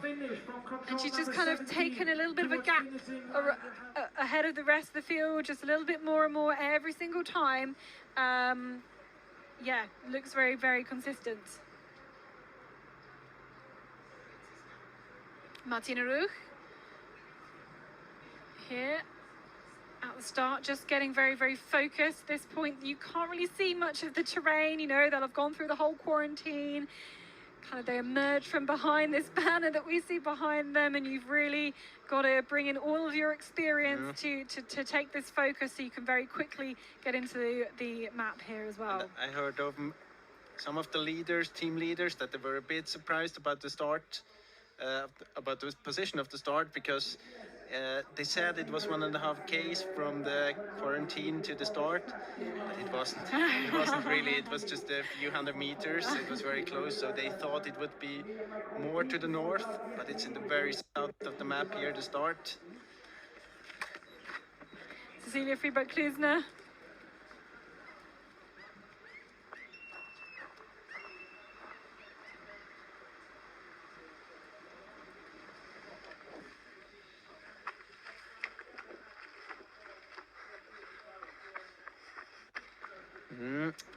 It's quite a big gap already here as well. Yeah, Around now we're 20 getting seconds. to 20 seconds. It's quite a lot to be able to and do anything with. We are in this 20 seconds, and we have still the strongest runners to come, so I think it's too much.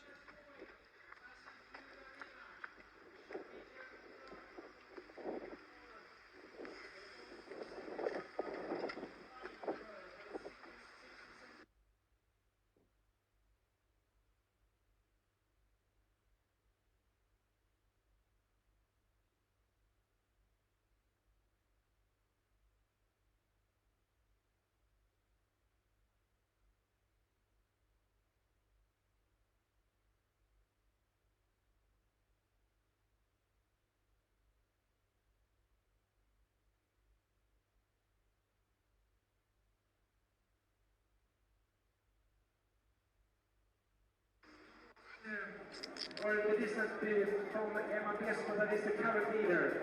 But Emma Biesmo, Tina Östberg, 2 seconds differences, but then it's 10 seconds down to Marika Teine. I always think, what if you live in one of these apartments and suddenly you know that the world's best orienteers descend on your doorstep, and suddenly, what's going on? Yeah, it's for sure something special, because I mean, Tove Alexandersson is really kind of a star here in Sweden. She has been the sportswoman, or like sportsman of the year in Sweden. So she's quite a name, and it is something special when she's just running through your garden here in some places of the course.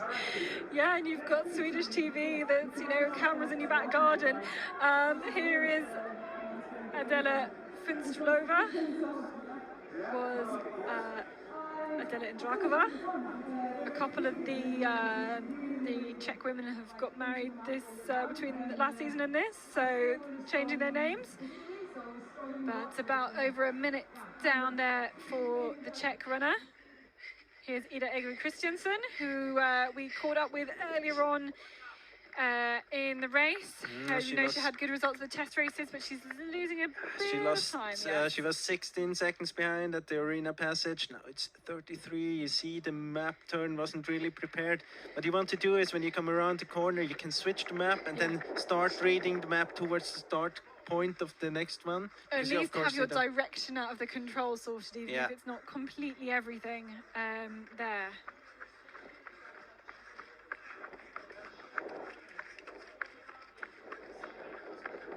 This seems to be a good start here. Let's see how far she has to go towards the first TV control. Only in the picture, so from here, another one. From here it's maybe 20 seconds. So that's still, it's a good start. You see the control there, but you have to go all the way around. You can see how much she is reading the map at this point, just to get everything right. Make sure you're not making any mistakes.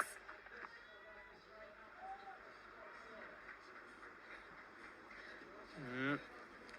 12 seconds here, 13 seconds. And I think we saw some good sprint races from Cécile Landry in the last World Cup round. I think she was, I remember her name coming up quite a lot, I think, at the World Championships. She was also good in the knockout sprint test race in Denmark. She ended up in second position there, just behind Elena Roos. Yeah, so certainly newish sprint talent for the French team. You see here, different route choices. Hariu around to the south. Now into this part with many controls, many short controls. A lot of left or right decisions here. That's where we see them coming, 9 to 10 TV control, and the first TV split at control 10. So at the start then, Victoria Hestad Bjørnstad getting straight into that map to head out on this fairly long run out to the start control in amongst the trees, and then you emerge out into the terrain in amongst all of these buildings. And I think really we've got Victoria Hestad Bjørnstad starting now, we've got Alice Leek starting next, Hannah Lundberg next. This is, I think, really now we've had a step up in the ability of these athletes at this point. So we're going to start seeing, I think, a lot of new, I hope a lot of new fastest times being set from around about now.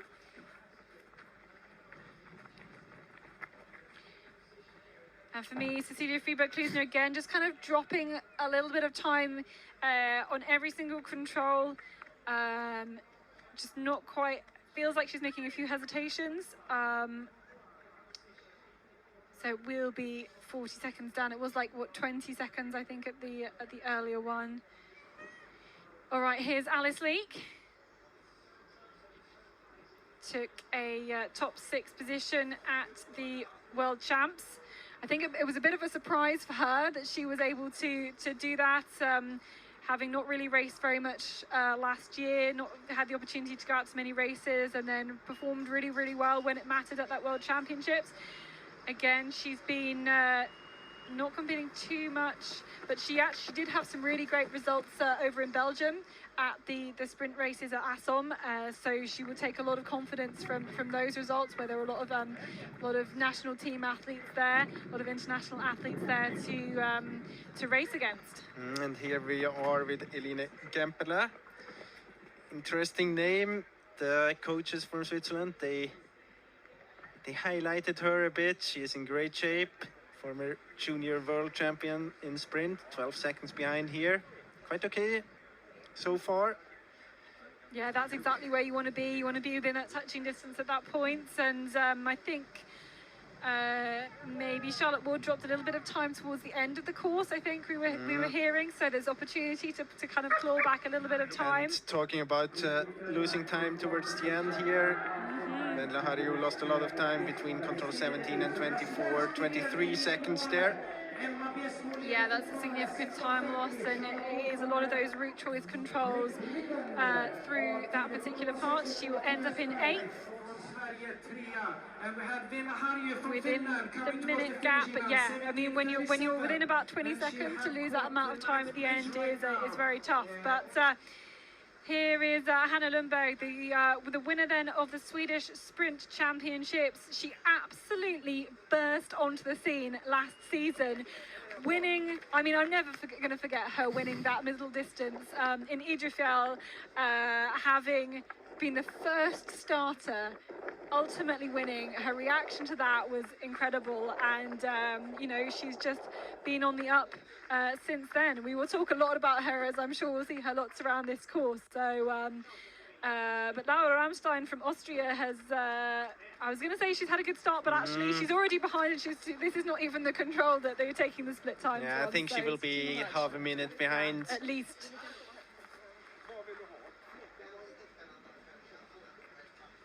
Yeah, she's going to drop down here very quickly down the rankings.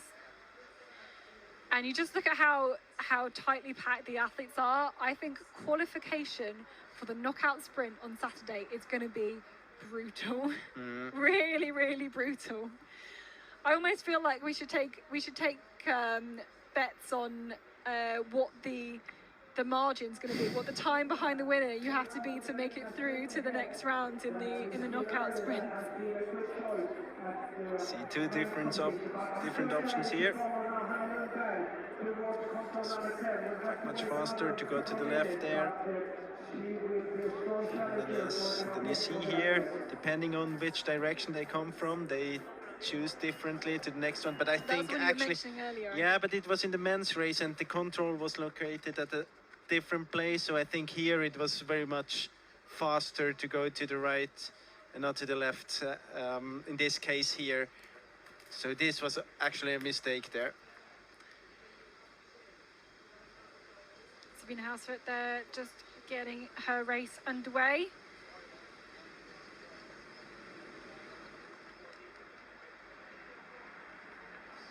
Here's Vera Klemetinen.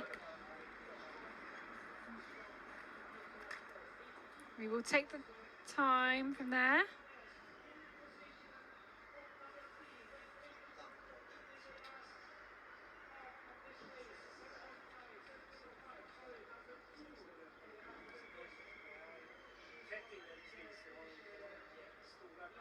There's 17:05, second spot, 15 seconds behind. So Ingrid Lunden, as we've seen her quite a bit on the tracking, then into new second place here at the finish. 15 seconds slower than Emma Biesmo, who is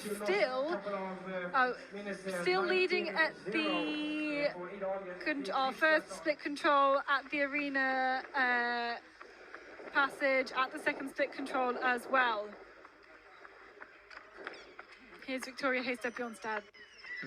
But also she has to go all the way to the next control. It's an okay start. She will be around 10 seconds behind.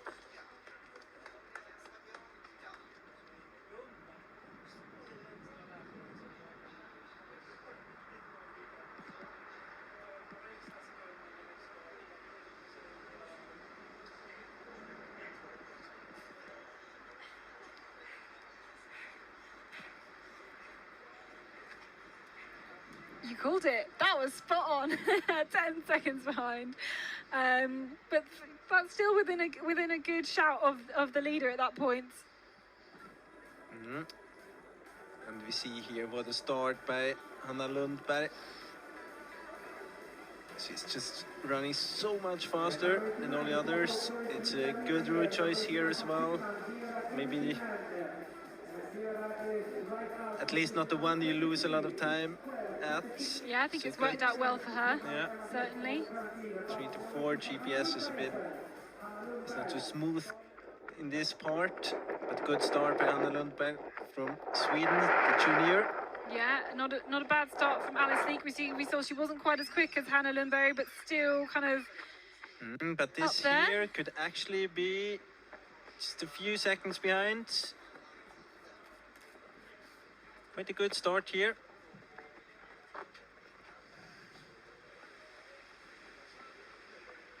So how will Alice Leak match up then to that leading time of Emma Biesmo? Still leading in the finish is Emma.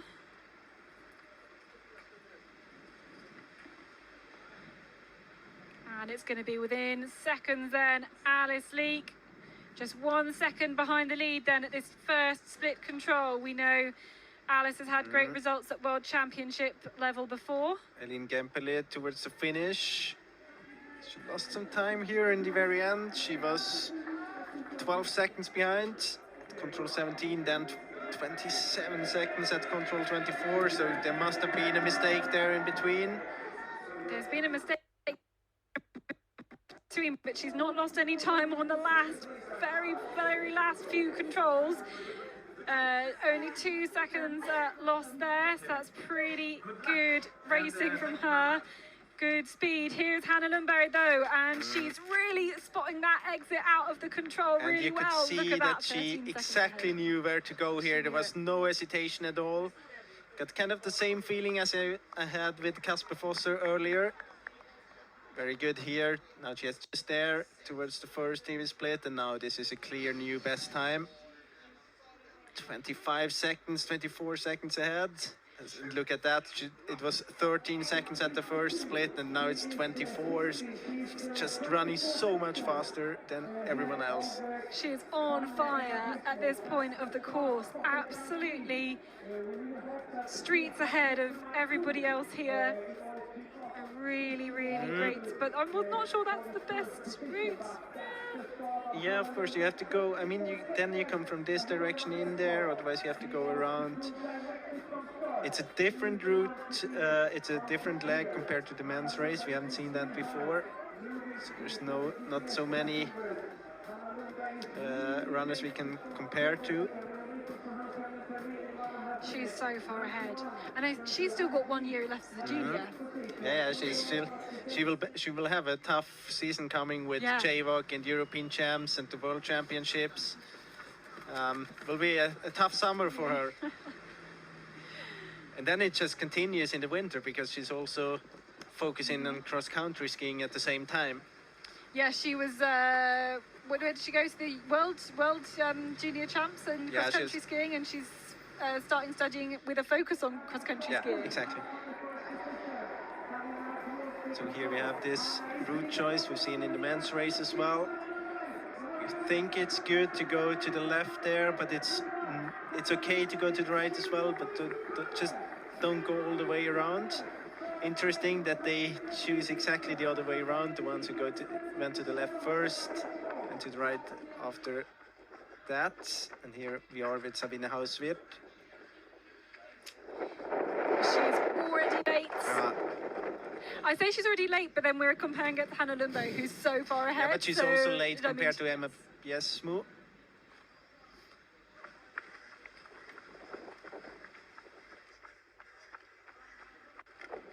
There's all of this direction changes, deceleration, acceleration, the athleticism that you need to do well in this sprint race is considerable, but now 42 seconds down is quite a lot. Victoria Høistad Bjørnstad just on that map exchange, map handover as it were, and on her way to the next control, taking that right-hand route, which is going to avoid those the steeper steps. Caroline Olsen though here, ready to start. She was 9th at the Swedish Championships, didn't have the best day there. She has a when she runs at her best, she can be really good, but often she has one control where she gets into problems and then she loses a lot of time. But once she gets really through a course, she can be very dangerous for the top positions. Wait, that's kind of, that's Caroline Olsen in one picture, kind of. She's gonna try and bit of a smile, laugh it off, refocus now, because that could throw her a lot. Let's have a look then, Alice Leak into this control. This is not the one where we get the time, and she is now definitely behind compared to Emma Biesmo, who's still our leader at the finish. So Alice Leek has lost some time somewhere, maybe knocked her confidence. She didn't quite have that fluidity then going through that control, and she just not quite got the picture in her head of where this control is. She might have turned the map a bit early there and didn't really read all the way to the control. And this is Hanna Lundberg now to the second TV split, and that's gonna be a new best time here.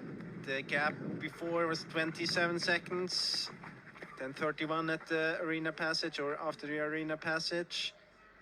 So let's see now. Didn't change too much, I guess. Maybe lost even a bit of time here, but still it's half a minute after 10 minutes running time. Oh, that's so good. You can see she's made that decision. She's looking ahead to this way round, and so this isn't. I think we've seen more people maybe go to the right, but there's not too much difference. I mean, we've seen that in men's race as well. It was okay to go to the left. Different routes here. I don't think it's a good option to go to the way Alice Leek. It's the one of the three you shouldn't take, as we had it earlier. 2 out of 3 are okay. The third one, this one, isn't too good. I wonder if that's where she lost most of the time. Then we saw that being more the decisive leg, I think, on the men's course. Here's Lina Strand. Yeah, she was actually running quite good at the Swedish Championships, but she mispunched both of the races. Brutal. It's hard to know really about the shape, but it looks good here. Control 6, she had exactly the same time.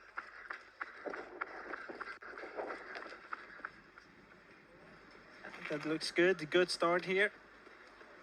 We didn't see Megan Carter-Davies. She's gone into second place at that point, but Lina Strand looks like she's going to be neck and neck with Hanna Lundberg.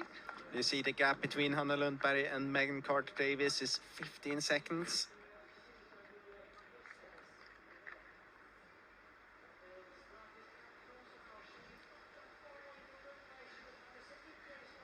She's going to be so close there with Hanna Lundberg.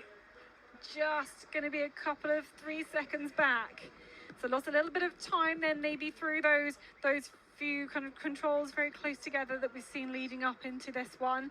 But 3 seconds, that's exactly where you want to be. You can really see here the fight for the World Championship spots here. Of course, they have one spot more because Tove Alexandersson is the world champion, but still then you have Hanna Lundberg, you have Lina Strand, you have Emma Bjärsmo, Tilda Östberg did good here to the first split as well, so you have really many runners who can perform well. So these are the top 3 then into control number 10 that we got all their split times from. So Lundberg and Strand very close together with Megan Carter-Davies, those 15 seconds back. We catch up again with Sabine Hausfeld, and she's losing more and more time here. That's the wrong direction. You don't want to run there, really not. That's 180 degrees wrong direction, so now she's back on track. Wow. Yeah, okay, I've not really seen that happen before. It happens to me all the time, but you know, it's this kind of stress moment when you change when you turn the map, and you feel that you're not prepared. You've got to find the new start. You've got to reorientate the map. And another one from the Swedish runners fighting for this starting spot at the World Championships. Sara Akström.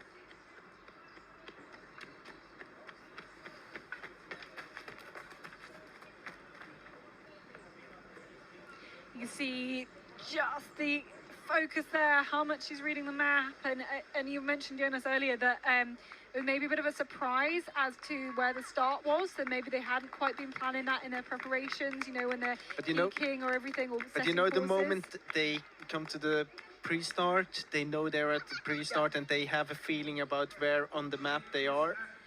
So I think it's mostly about the preparation before yesterday, day before yesterday, that all the planning, they started at another point. So Victoria Hesa Björnstad in the top 10 at this point.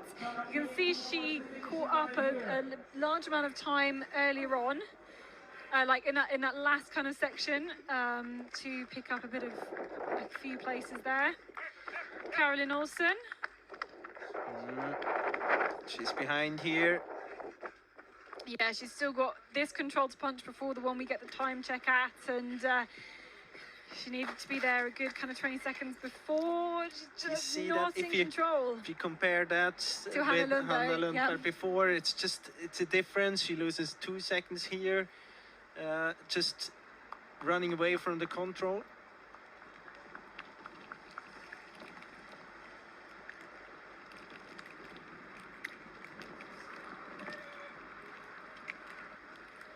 And the gap quite big here already, of course. I mean, she's on 4th position, but 23 seconds.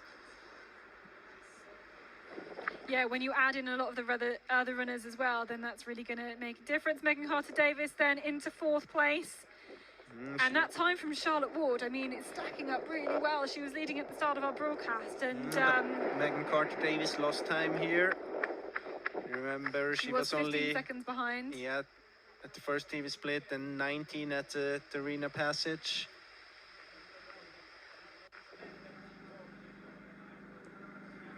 This is Lina Strand towards the 2nd TV control.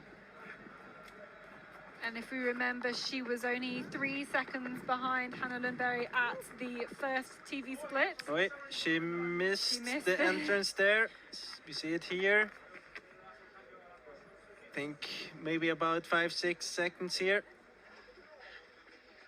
So now she's behind. It was 12 seconds behind at control 14. You also know that Hanna Lundberg, she lost a few seconds here, so now it's 9 seconds, and here she comes towards the finish now. The new leader. It will be a new leader, Hanna Lundberg into the finish. And we can see what the gap is going to be over her teammate Emma Bieslo. She has gone into a new leading time then here. 7 seconds ahead, but I think it could have been more. Yeah, at control 13, she was 20 seconds ahead of Emma Biesmo. Now she lost a lot of time in the end of the course. The start of this course had so much promise, but I think there is time where some of these later runners, Eleanor Ross, Tove Alexanderson, of course, Andrina Benjaminsen as well, that they can just take a little bit of time away from her. Never forget, she's still a junior. She's very young, and she's still in the lead now in the finish. Yeah. See, maybe we see something here. Control 14, that was all right. Going out there again, same lane as she came in. You see also Megan Carter-Davis losing time there. Yeah, maybe making a mistake, maybe thinking she could get through there and then having to go round as well. Tove Alexanderson then is the final starter. She is the world champion. She's the European champion.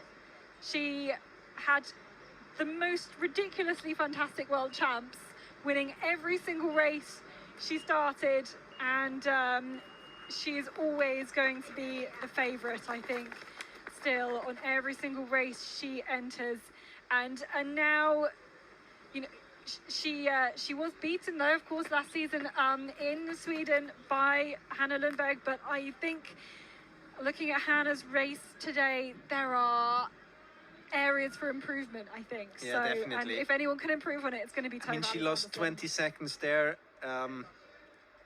We haven't seen Tove missing 20 seconds many times in the sprint. Of course, she missed at the World Champs, but still she caught it up. I mean, yeah. Look at that. I mean, if you see that page here, you can understand that it's quite difficult to make it into the Swedish team at the World Championships. Of course, that's at the first split, so... Yeah, that's true. A lot has changed since then, especially with that, the route choice away from this arena passage. It's really been quite decisive, I think, there. I think this is Paolo Gross. Yep, it is. But, yeah, over a minute down already. It's really not the Swiss day so far. No.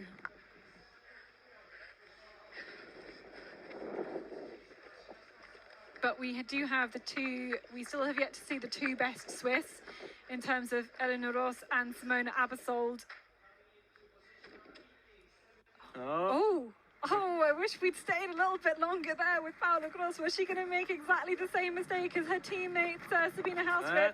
And this again, Olsen making almost the same mistake as Strand, but only one step kind of the other way. It's not the first time we've seen her not very distinct in her orienteering. At the first TV split, she hesitated leaving the control. Now here she hesitated finding this little passage. Do you always lose 1 or 2 seconds, and also here a bit of energy when you have to stop and turn again? Just doesn't give you a good feeling, and you don't get into the flow. No, and it can knock your confidence really quickly, I think, and you just feel like you need to hesitate all the time. Here's Alexandra Hornick then from Poland in towards the finish. Can she be inside the top 10? She's been a strong sprinter there and thereabouts for a good number of years now. And here is the first look then at Eleanor Ross. This is interesting now. Let's see, but she's behind. Also behind. She's behind. Yeah. And she's yet to punch the control before the one we get the splits at, and yeah. She's also 20 seconds behind here, at least. And Eleanor Ross has had a good season so far. Yeah, really. She's in great shape, so I think she must have missed something here, route choice or two. Really, it's kind of a surprise that none of the Swiss really got it together here in the beginning, all of them losing time, except for Matthias Kiburtz, who was only a few seconds behind, but all the other ones were 20 and more seconds behind already at the first TV split. Sarah Hagström into fourth, but yeah, those 33 seconds down, plenty of room for others to step in there.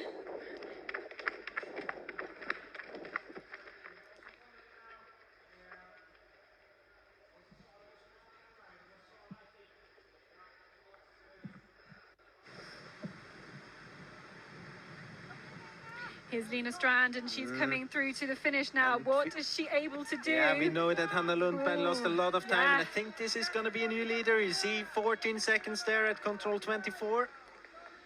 Lina Strand then into the finish. Looks like she's going to be a leader.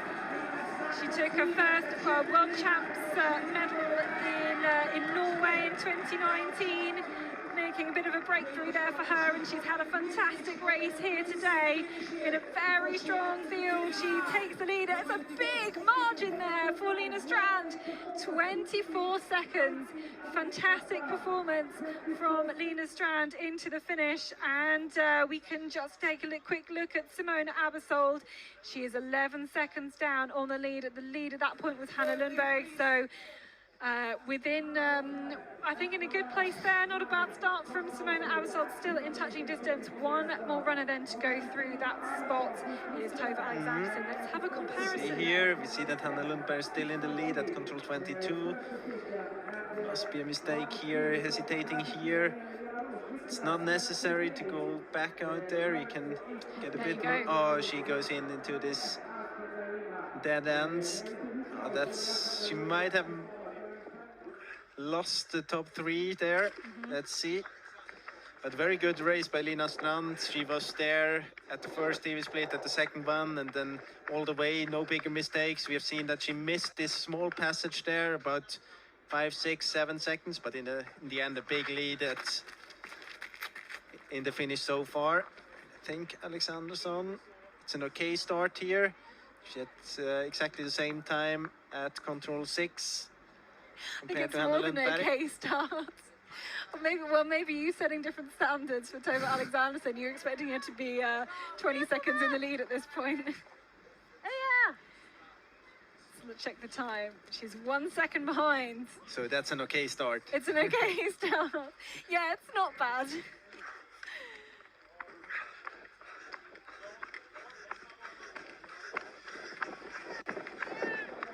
So let's compare then these top What runners. happened there?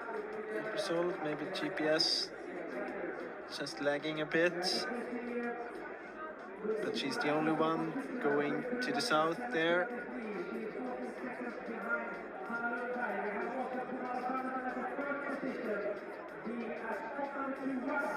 you can see that there's really this group of 3 runners together, and kind of a gap compared to Abersold.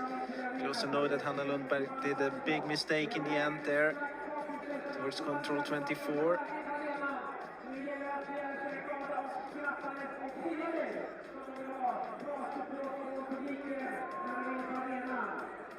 See all these different route choices in this short legs.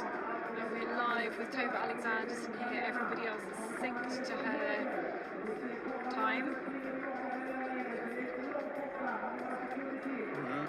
That means that she will be soon here at the arena passage. Looking out the window, here she comes. In the pictures we have Paula Gross, but Tove Alexanderson will get a big cheer as she heads through the arena. And her time is equal to that of Hanna Lundberg at this point. But still a big part of the course to go where we've seen mistakes. The podium is right now Swedish athletes at control number 13 at the arena. Simon Abersold, Switzerland, 33, and Megan Davis. Caroline Olsen then here into the finish. She's going to be outside the top 3 at this point, and you can see the damage for her was really done early on in this course. She's not dropped too much time between controls 14 and 24, but yeah, just losing a little bit more time again in the end. 4th position is not bad, but the time is still quite a big gap, and there's still loads of runners still to come. These runners. Oh, now we see that Tove Alexanderson is not choosing the best route choice here, so that opens up again for Lina Strand. It really does. Of course, we know that Hanna Lundberg is in the lead here, but she did a mistake towards control 24 in the very end. But let's see how big the gap is, if she might keep the damage low there. Small mistake there. Lina Strand as well. This is Simona Abersold. She's kind of a similar story regarding the injuries as Kasper Fosser. Struggled a lot during the winter, not in her best shape, and misses this passage as well. It's really hard to see because the hedge is there, and it. Yeah, you should try to see it exactly the moment you leave the control, because then it's easiest to see. And again, just not quite the confidence. You can see that hesitation, just which way is she going to go around. Just means you put the foot off the gas just for a fraction of a second. But if you do that at every single point where you have a little uncertainty, then it's going to soon add up. And she's still in contact with Emma Biesmo, who's 3rd in the finish so far. But here is Tove Alexanderson on the way to the 2nd TV control. Yeah, so here she is. You can see that control 14 was the one of the controls shortly. So the second control, the control after the arena passage, and she's lost 7 seconds basically on that route choice. Has she been able to pull it back up again? If anybody can do it, it's Tove Alexanderson, and she looks to be in a really good position. I think at this point in the race, Hanna Lundberg starts making mistakes, starts hesitating, and so this is where the gap Of course, we have to compare her to Lina Strand, so she's 2 seconds ahead actually. So now it's 12 seconds the gap. That's quite a lot here. But of course, you can do mistakes here in the end. We have seen that before.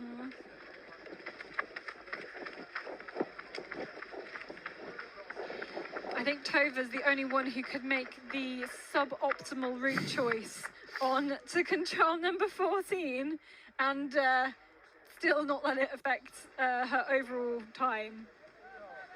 Here's Sarah Hagström. Into the finish then.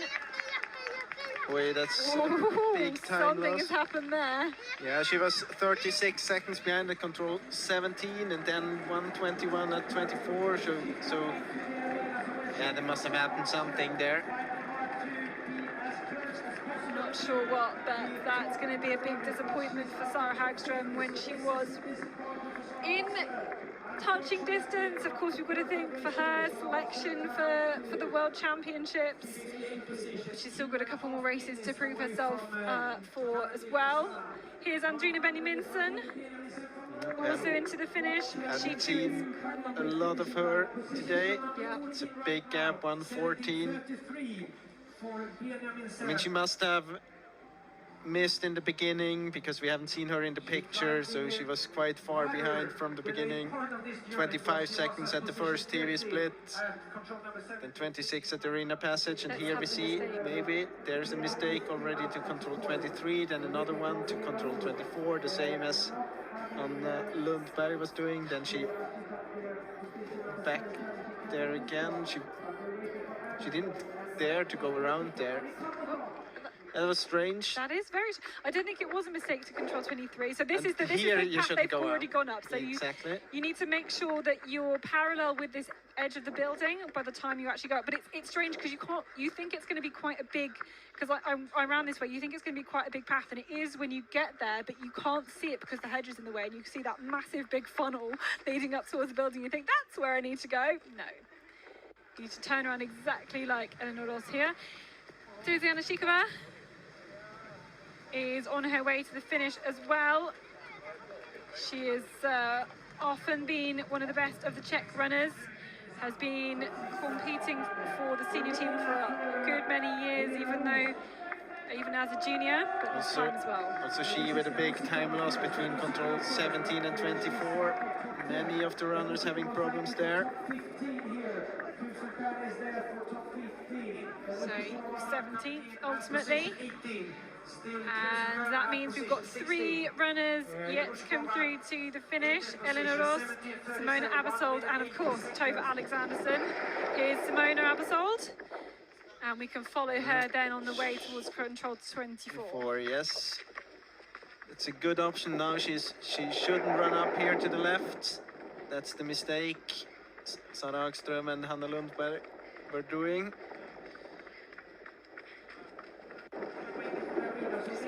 Clear on that one. Let's have a look at Eleanor Ross then into the finish. She's going to be outside the top 3. I think Eleanor Ross, the big time losses towards the very, very start, and otherwise she's managed to actually claw back a little bit of time towards the end, but she is outside of the medals.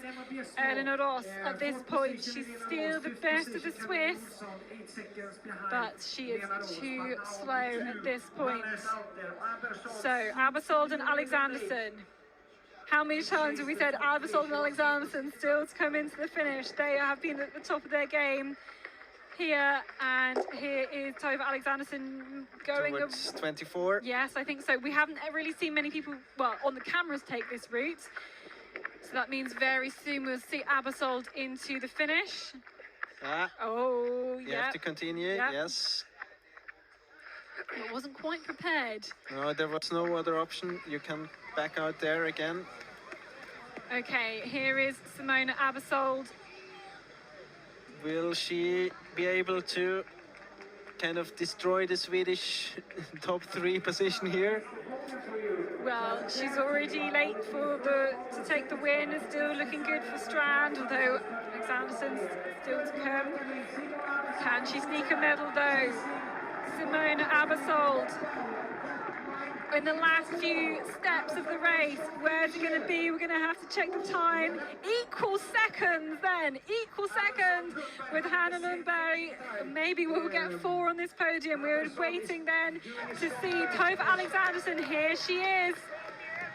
She is the world champion at sprint. She is the European champion of sprint. She is famous here in Sweden. A load of support here, and the gap is huge here for Tova Alexanderson. What an athlete she is. She is going to have a clear lead here, a clear win. For there to be 3 Swedes in the top 3. Alexanderson takes the win, 29 seconds then ahead of Lina Strand. She's congratulated by Simona Abersold, and she, even though not the best route choice, I think, to that control number 14, her speed, as usual, is absolutely incredible, and her lack of hesitation, she always has that confidence to give it full gas throughout the whole course, and really managed to bring up a lot of time then at the end where others were making mistakes. They were maybe getting tired or having those kind of hesitancies as well. So yeah. Yeah, what a great performance by Tove Alexandersson. It was only one other runner who had the speed really, and that was Hanna Lundberg, but she missed towards the end, so maybe she was overdoing it a little bit in the beginning regarding the speed.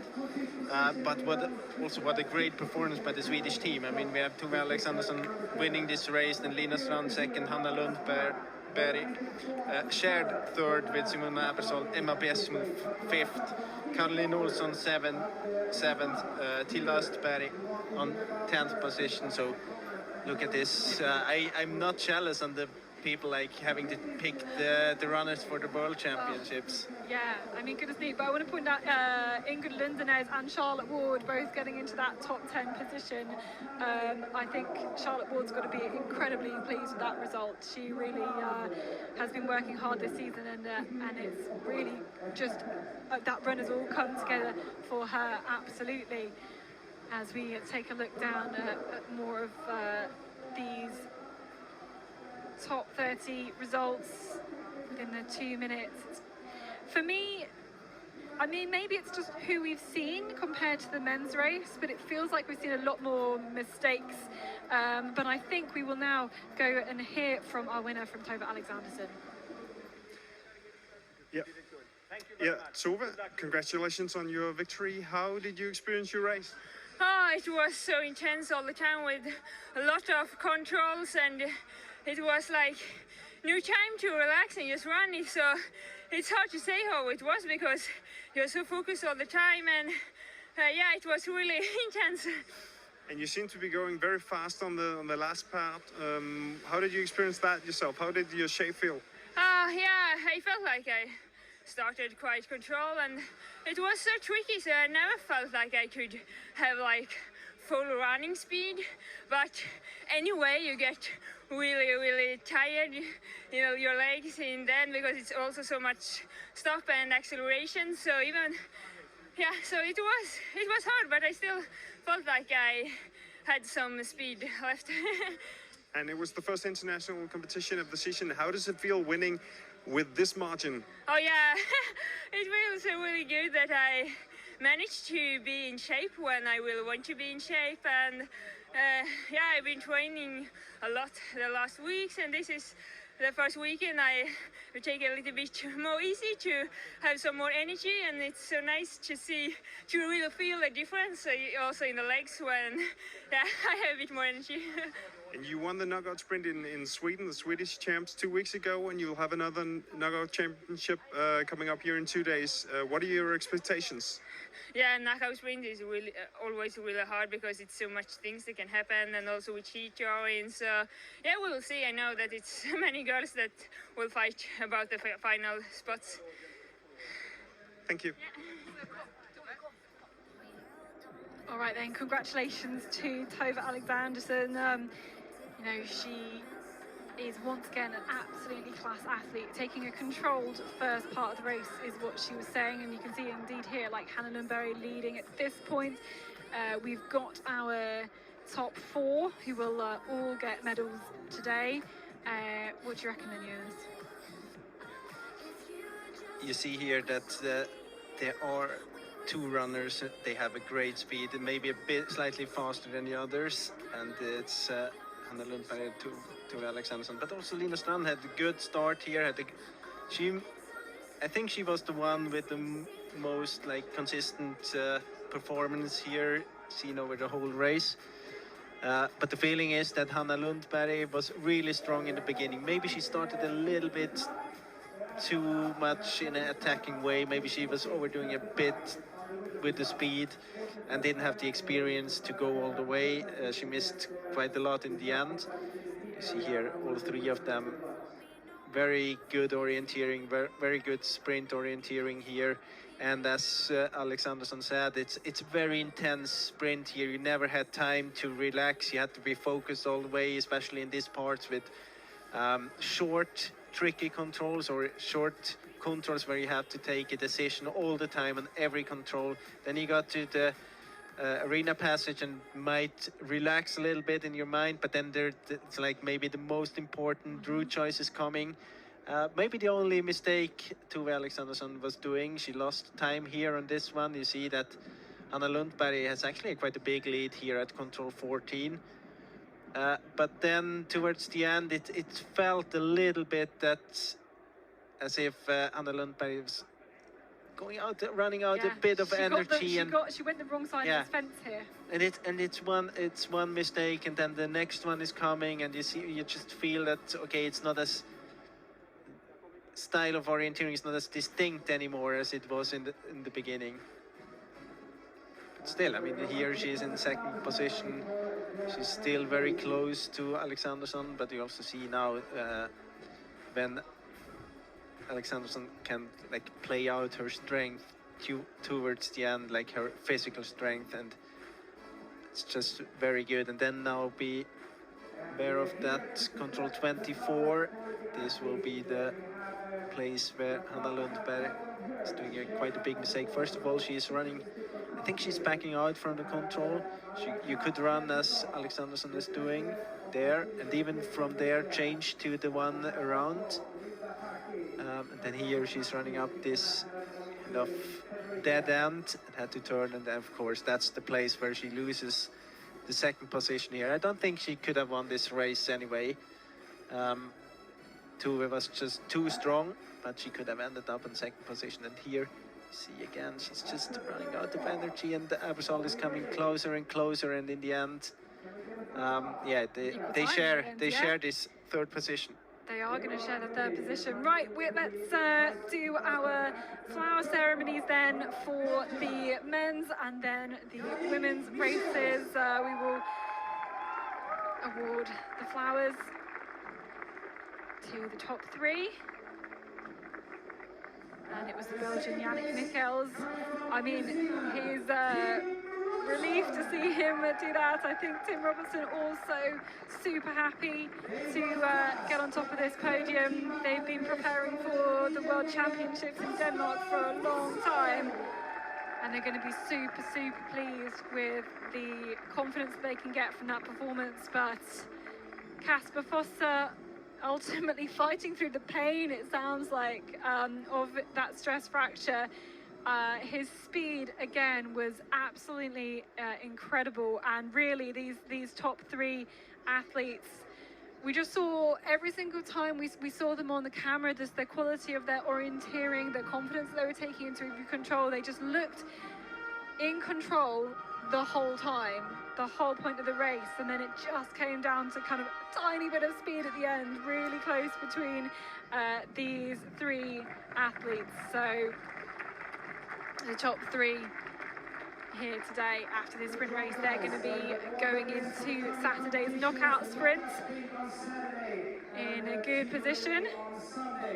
And also, I mean, how great to see, it is going to be such a contrast between the nations represented on this podium here in the men's race compared to the women's race. We've got the three nations here. We've got a lot of athletes that, I mean, in Belgium and New Zealand, you know, they don't have a national program, they don't have a national support system. These are athletes who are training kind of by themselves or with their clubs or with athletics clubs and with those athletics coaches to kind of have that high level training program that allows them to get on the top of this podium here. You know, they're not supported by a big federation and loads of funding, which is incredible. Let's take again a look through the final results for this women's, which we've seen before as they're ready to get started, I think, with the flower ceremony for the women's race. And yeah, it seemed that I think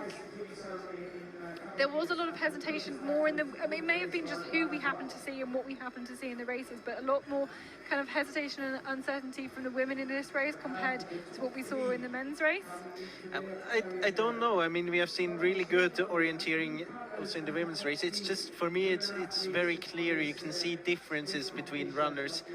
Just one example we were picking up during the broadcast as well was comparison in the beginning between Hanna Lundberg and Caroline Olsson at this specific, like it was the first TV split. You could see Hanna Lundberg, she knew exactly where she had to go, and then it's not a lot of time you lose But if you lose it at every control, or if you lose those 1 or 2 seconds 5 times during course, then of course you have already lost 10 seconds, and that's a lot in sprint orienteering.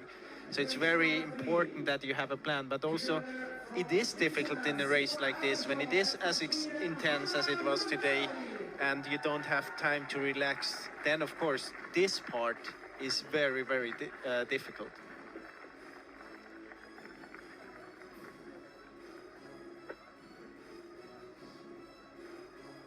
It's good that they have a big podium here, so they can have enough of space on this shared third position. Yeah, they can share that bronze medal. Second place from Sweden, Lina Strand.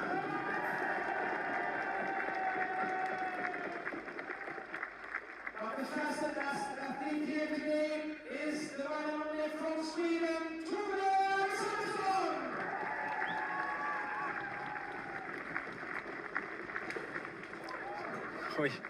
It's very windy here, goodness me. It's dangerous to be in the top 3 here. Yeah. Or top 4. Who, I think if you look at that podium, I'd say maybe Lina Strand is the biggest surprise of that top 4.